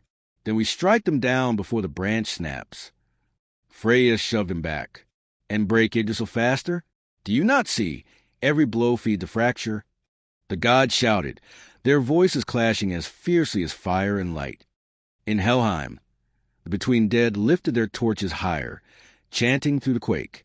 We are between. We are between. Their voices grew so loud that even Odin flinched. The boy's echo wove into the chant. Hold, or all falls. Hel watched from her throne, half her lips curling in grim delight. Yes, hold, but not too tightly. Let the cracks widen. Every branch that falls feeds me more. And in the shadows, Loki laughed. His whispers poured into every heart. To Odin, grip tighter. Burn faster. Show them your will is stronger than roots. To the guardians, pull harder. Tear prophecy from him and break the ember apart. To Hel, wait. The more he resists, the richer your harvest will be. He spread his arms, exultant. Yes, let the All-Father fight his own fire. Let the tree bleed its branches one by one. Ragnarok is not war. It is collapse. The branch toward Alfheim groaned again. Cracks split its bark, light leaking like blood. The elves of that realm cried out as their skies dimmed, their rivers of glow flickered. Odin roared, raising the ember high. Then fall and let Asgard remain. The guardians surged forward, their golden silhouettes blazing, their chant rising to defy him. Fire and memory collided once more. And above, Alfheim's branch split wider, teetering on the edge of breaking. Odin's cry split the sky. He thrust the ember high, its flames bursting outward in waves of black fire. The air itself warped, the stars above dimmed, and Asgard's towers shook as though struck by thunder. The ember was no longer weapon. It was storm. Flames rained over the orchard, scorching leaves, cracking bark, searing roots. Apples hissed as they split open, spilling golden light into the air. The grove became battlefield, black fire devouring, golden memory resisting. The guardians stood their ground. Their silhouettes blaze brighter, their hums straining like 1,000 voices screaming and singing at once. They raise their arms, weaving their light into a shield that shimmered across the orchard. Fire struck, light held. The impact rattled Yggdrasil to its marrow. Above, Alfheim's branch cracked louder, light pouring from the wound like lifeblood. The realm of elves flickered, rivers aglow dimming, skies trembling. Idun screamed, falling to her knees. "Stop, you'll kill them all." But Odin's voice thundered above the chaos. "Better they die than Asgard kneel." The Guardian's chant rose higher, piercing through flame. The boy stepped forward, his glow brighter than all others, his voice clear as a blade. "You call this strength, All-Father? You call this rule? You burn because you fear to share. But memory is not yours to hoard." His words rippled through the Guardians, through the orchard, through the very roots of Yggdrasil. Their light flared brighter than ever before, so blinding it cut through the ember's shadow. The two forces collided, fire shrieking, memory roaring, and Yggdrasil screamed. The branch of Alfheim split, what groaned like the death of a world. The branch cracked, tore free, and fell into the abyss. In the realm of elves, light sputtered and died. Rivers went dark, towers crumbled, songs fell silent. Freya collapsed, clutching her chest. Her cry of grief echoed across Asgard. Alfheim gone. The god staggered in horror. Thor's hammer slipped from his hand. Heimdall bowed his head, silent tears streaking his face. Even Tyr's jaw trembled as he lowered his sword. Odin stood rigid, chest heaving, ember blazing in his hand. But his triumph soured the instant it touched his tongue. For every branch that fell, his spear fell heavier, his throne emptier. The boy's golden eyes pierced him. "You are not saving the realms. You are ending them." Helheim trembled with the fall. The between dead roared their chant louder, torches blazing. Hel herself rose, her gown a shadow and flame whipping like storm. Her bright eye gleamed with triumph, her ruined cheek twisted in hunger. Yes, let him burn, let him cut, let him fall. For every branch lost, death swells stronger. And in the shadows, Loki laughed until he wept. His voice slid into every ear, every heart. To Odin, burn more. End them all. To the Guardians, shine brighter. Break him with his own ruin. To Hel, feast, for the All-Father delivers your banquet. He spread his arms, his grin wild. Yes, 2 branches gone, Vanaheim, Alfheim. The tree bleeds, the realms shatter. Ragnarok is not coming. Ragnarok is here. The ember blazed blacker. The Guardians thunder brighter. Yggdrasil groaned, cracks spreading deeper, and the next branch trembled on the edge of breaking. Odin's laughter was raw, jagged, broken. His cloak smoked, his skin blistered, his hand blackened around the ember, yet he lifted it higher, flame spiraling into the heavens. 2 branches gone, he bellowed. Let them fall, let them all fall, so long as Asgard stands above the ash. The gods recoiled at his madness. Thor clenched Mjolnir, torn between loyalty and horror. Freya sobbed openly, her shoulders shaking. Heimdall groaned, vision stabbing him as futures unraveled faster than words could hold. The Guardians stood firm, but their glow flickered. The boy's voice rang out, steady despite the tremor in his light. You would sacrifice every realm for your throne. You are not father of all. You are father of fire. Their chant deepened, desperate now, roots surging higher, weaving tighter. The orchard blazed with light, resisting the ember's storm. But the strain tore at them. Silhouettes shivered, golden edges fraying as memories stretched thin. Yggdrasil wailed. Another branch cracked, this one reaching toward Svartalfheim, realm of dwarves. Forges sputtered, tunnels caved, molten rivers hissed as the branch splintered above them. Sparks fell through cracks, igniting stone itself. The dwarves raised their hammers, shouting in defiance, but their voices wavered, their forges dimmed, their realm teetered. Idun cried out, her voice hoarse. Odin, stop! You are killing everything. Even the roots cannot hold. But Odin's eye blazed mad with fury. If roots will not hold, let them burn too.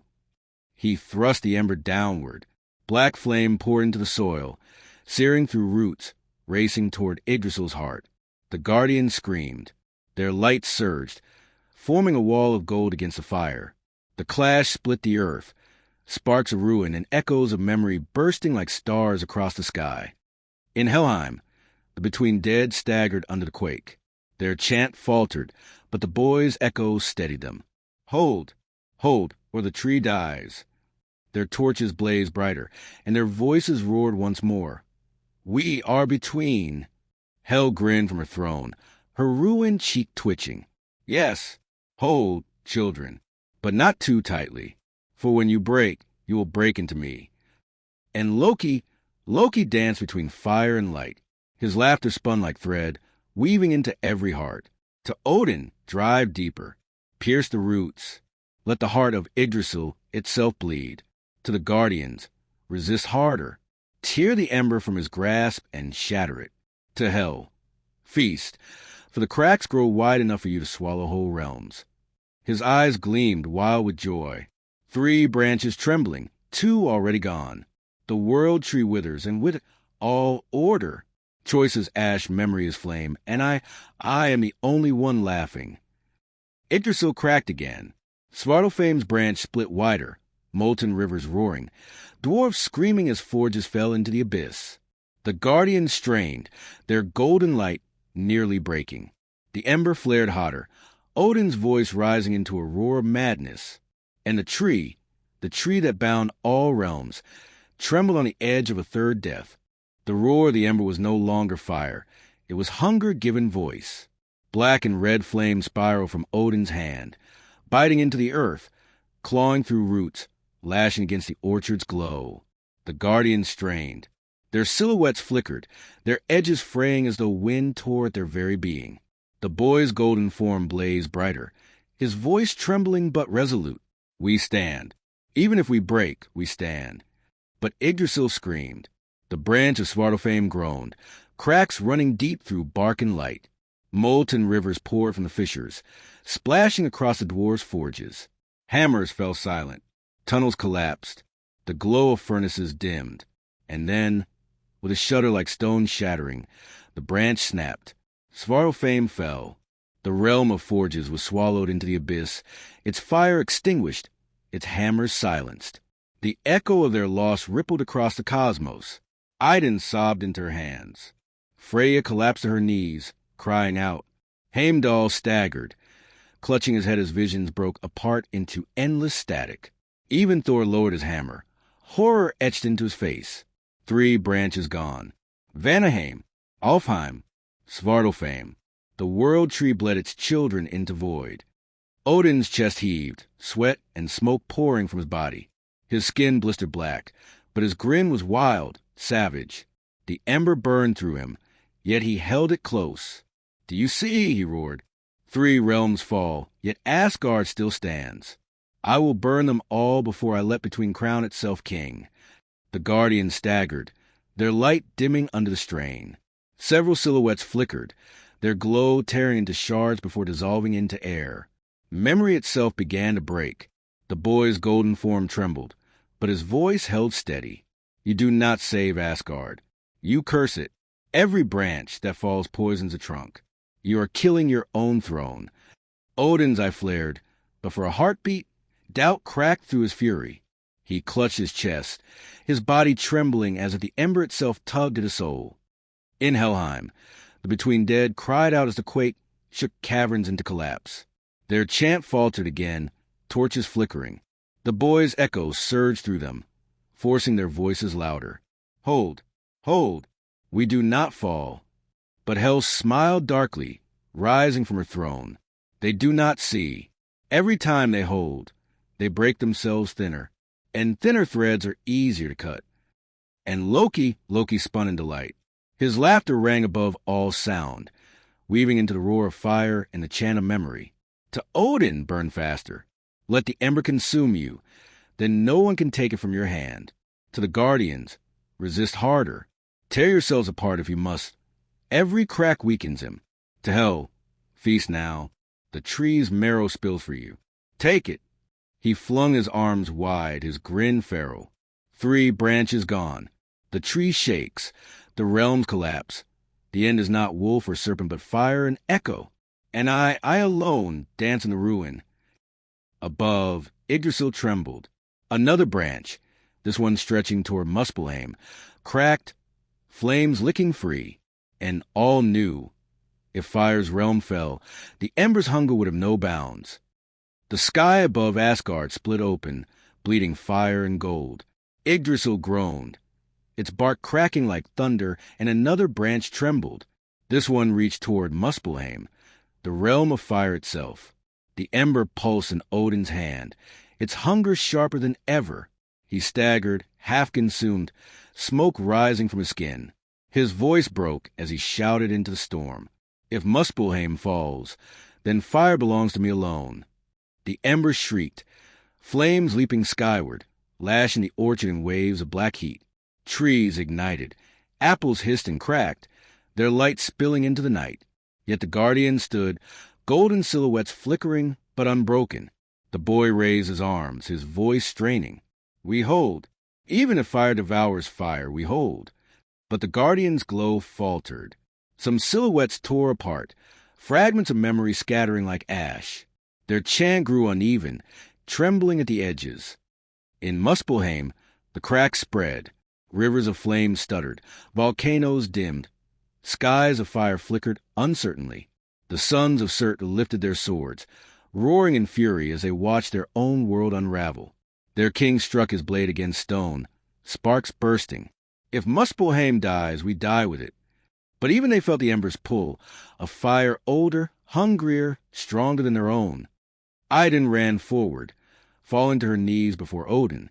Her hair burned at the tips, her skin blistered by the heat. Still she held her basket close. Stop, Odin! You burn yourself with every breath. Look at your hand. You are no longer master of the ember. You are its vessel. Odin's eye blazed, madness and pride tearing through him. Then let me be vessel. Let me burn all that defies me and rule as Ash's king.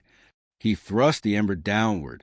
Flames surged into the soil, racing toward Yggdrasil's trunk. The tree screamed, roots splitting, golden sap boiling. The guardians fell to their knees, their hum breaking into cries. The boy staggered, his glow sputtering. We cannot hold. In Helheim, the between dead shouted their chant louder, torches flaring desperately.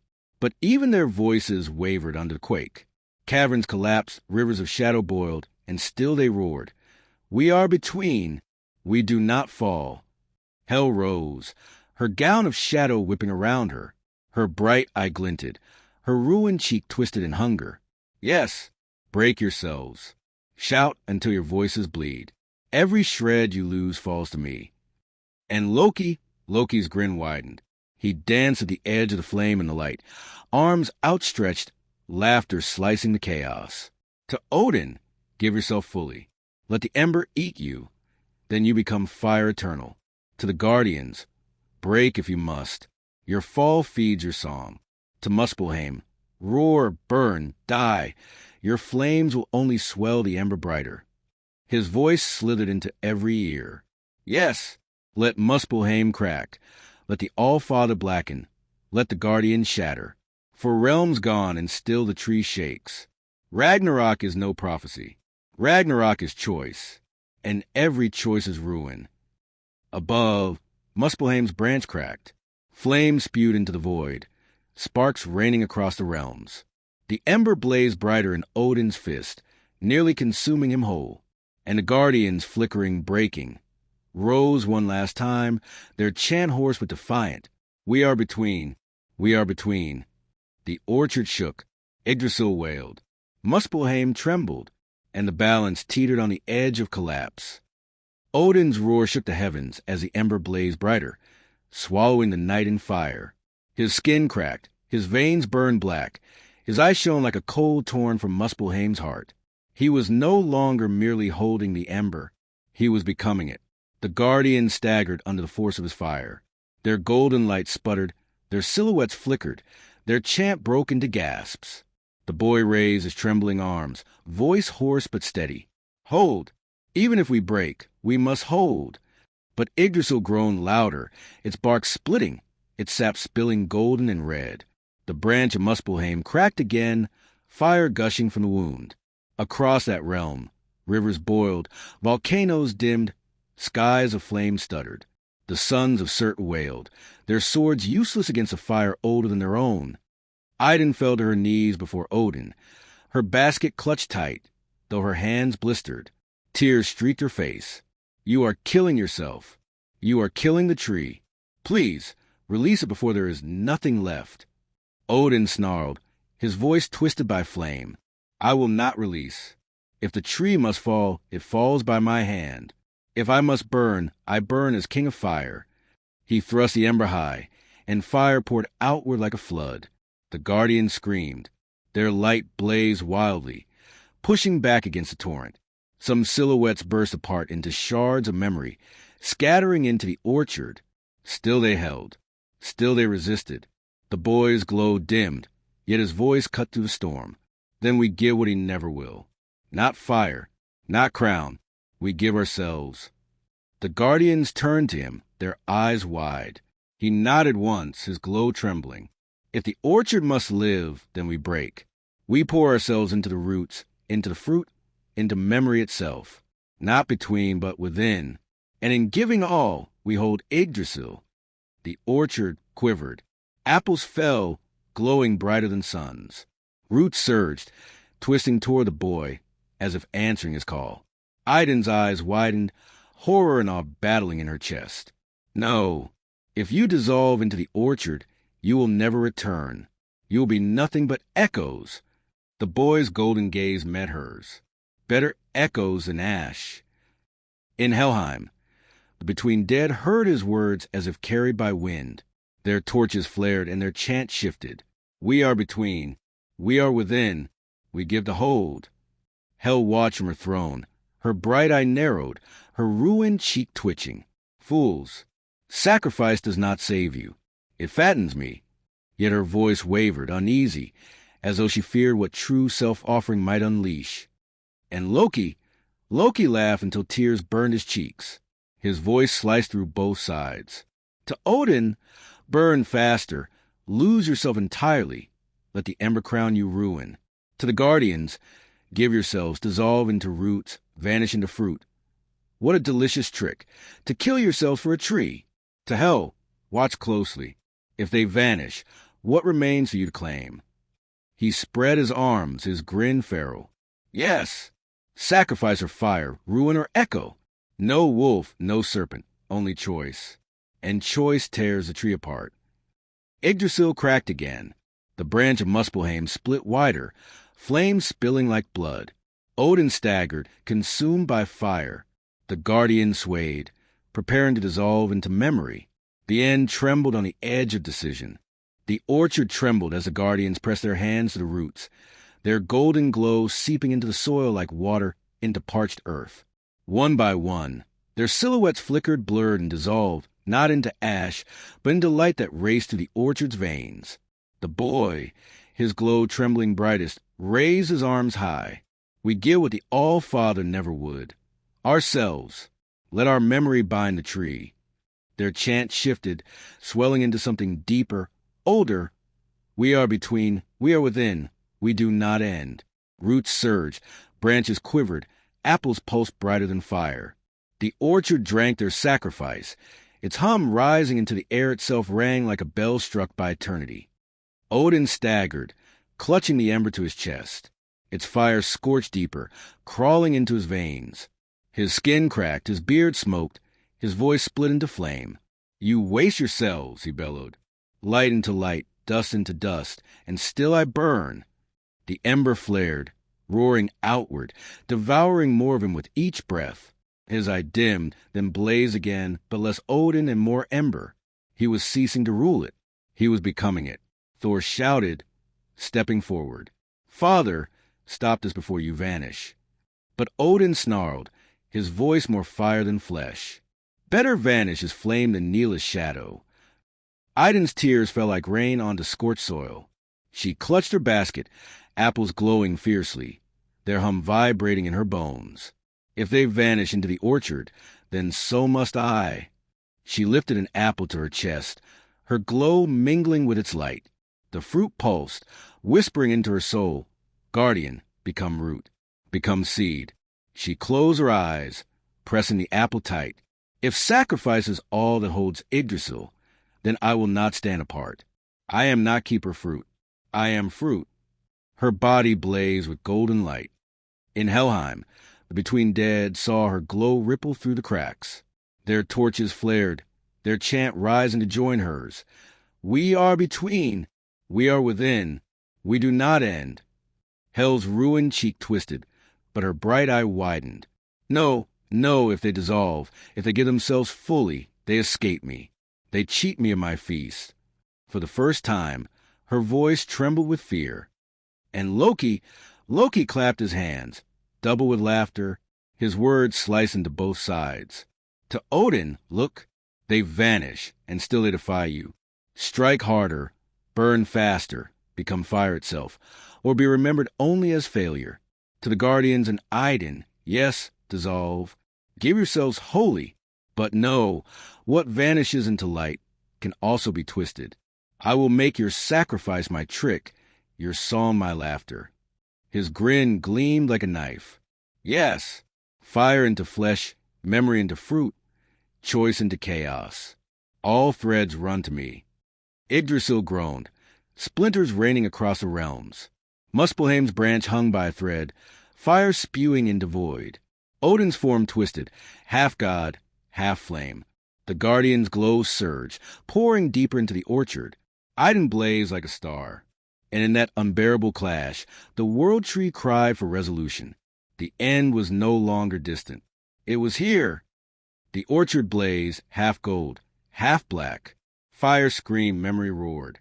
Yggdrasil shook so violently that its leaves fell in burning showers, each one crashing into realms already trembling at the edge of ruin. Odin stood at the center, his flesh splitting, his veins glowing like molten cracks. The ember had eaten into him, burning through bone, replacing heartbeat with flame. He was less man than Inferno, less king than kindling. Thor shouted, tears streaking his ash-stained face. Father, you are not Odin anymore. You are fire-wearing crown. But Odin's voice was furnace. Then crown me fire eternal, better flame than surrender. He thrust the ember outward. Black waves surged, tearing across the orchard. And Idun, glowing brighter than all the guardians, raised her apple high. Her voice cut through fire, ringing clear. Better memory than ash, better song than silence. We give all we are, and that is stronger than flame. The guardian silhouettes dissolve fully, pouring themselves into roots and branches, their light racing up Yggdrasil's trunk, across its limbs, into its sap. The boy's voice, the first to laugh, echoed through every leaf. We are between. We are within. We do not end. Idun's body blazed into radiance. Her form shattered into golden light, sinking into the orchard, into the fruit, into the memory of all who had ever lived. The grove pulsed like a second sun. The ember shrieked. Odin staggered as its fire rebelled against the orchard's flood of memory. Sparks of black flame collided with rivers of gold. The air split into shards, a storm of past and ruin. Yggdrasil groaned louder than ever. Its trunk cracked open, spilling both ember flame and orchard light. The realm shook. Midgard split with chasms of gold and fire, mortals falling to their knees in visions of both terror and awe. Jotunheim's glaciers boiled. Helheim rattled, until even its shadows screamed. The world could not bear both. And then came Loki. He stepped into the orchard at last, no longer whispering from shadows, but striding through the clash, untouched by flame, unblind by light. His grin was wide, his eyes alight with madness and delight. Look at you, he cried. One god becoming fire, one god is becoming memory. Guardians torn into root, realms falling branch by branch. All for what? To prove who rules what cannot be ruled. He raised his arms. This is Ragnarok. Not wolf, not serpent, not end by beast, but by choice. And I am its witness, its jester, its thief. He reached out, his hands hovering near Odin's ember and the orchard's glow. Two forces clash, but neither wins without me. I can twist fire into fruit, memory into ash. I can weave both threads into a rope only I hold. The gods gasped. Thor lifted Mjolnir, but his arm shook. Freya staggered, despair clouded her eyes. Heimdall groaned as vision split into chaos. The ember shrieked. The orchard thundered. Yggdrasil screamed. Odin roared, raising the ember for one last strike. The guardians' chant echoed, pouring all they were into one last surge. Idun's voice sang from every apple, every leaf, every root. And Loki's laughter sliced through it all. Yes! Strike, sing, sacrifice, whatever you do, it ends with me. The sky tore open. Yggdrasil's trunk split wider. Realms cracked. Fire and memory collided in one final explosion of light. The fate of all hung on the breath between fire and root. The clash tore the heavens apart. Fire and memory, ember and orchard, roared into each other until sound itself broke. Yggdrasil split down its trunk, its veins spilling gold and flame in equal measure. The realms trembled on the edge of unmaking. And then silence. Not peace. Not calm. The silence of decision. The ember flared one last time in Odin's hand. His body, burned black, trembled as if the fire would hollow him completely. He lifted it high, prepared to strike. But the orchard pulsed. From every root, every apple, every leaf, Idun's voice echoed, joined by the guardians who had dissolved into memory. We are between. We are within. We do not end. The chant swelled until even Odin's fury cracked. His eye dimmed. His hand shook. And in that tremor, the ember faltered. The fire turned inward, consuming the All-Father himself. Odin roared, not as king, not as god, but as man, as flame devoured what he would not release.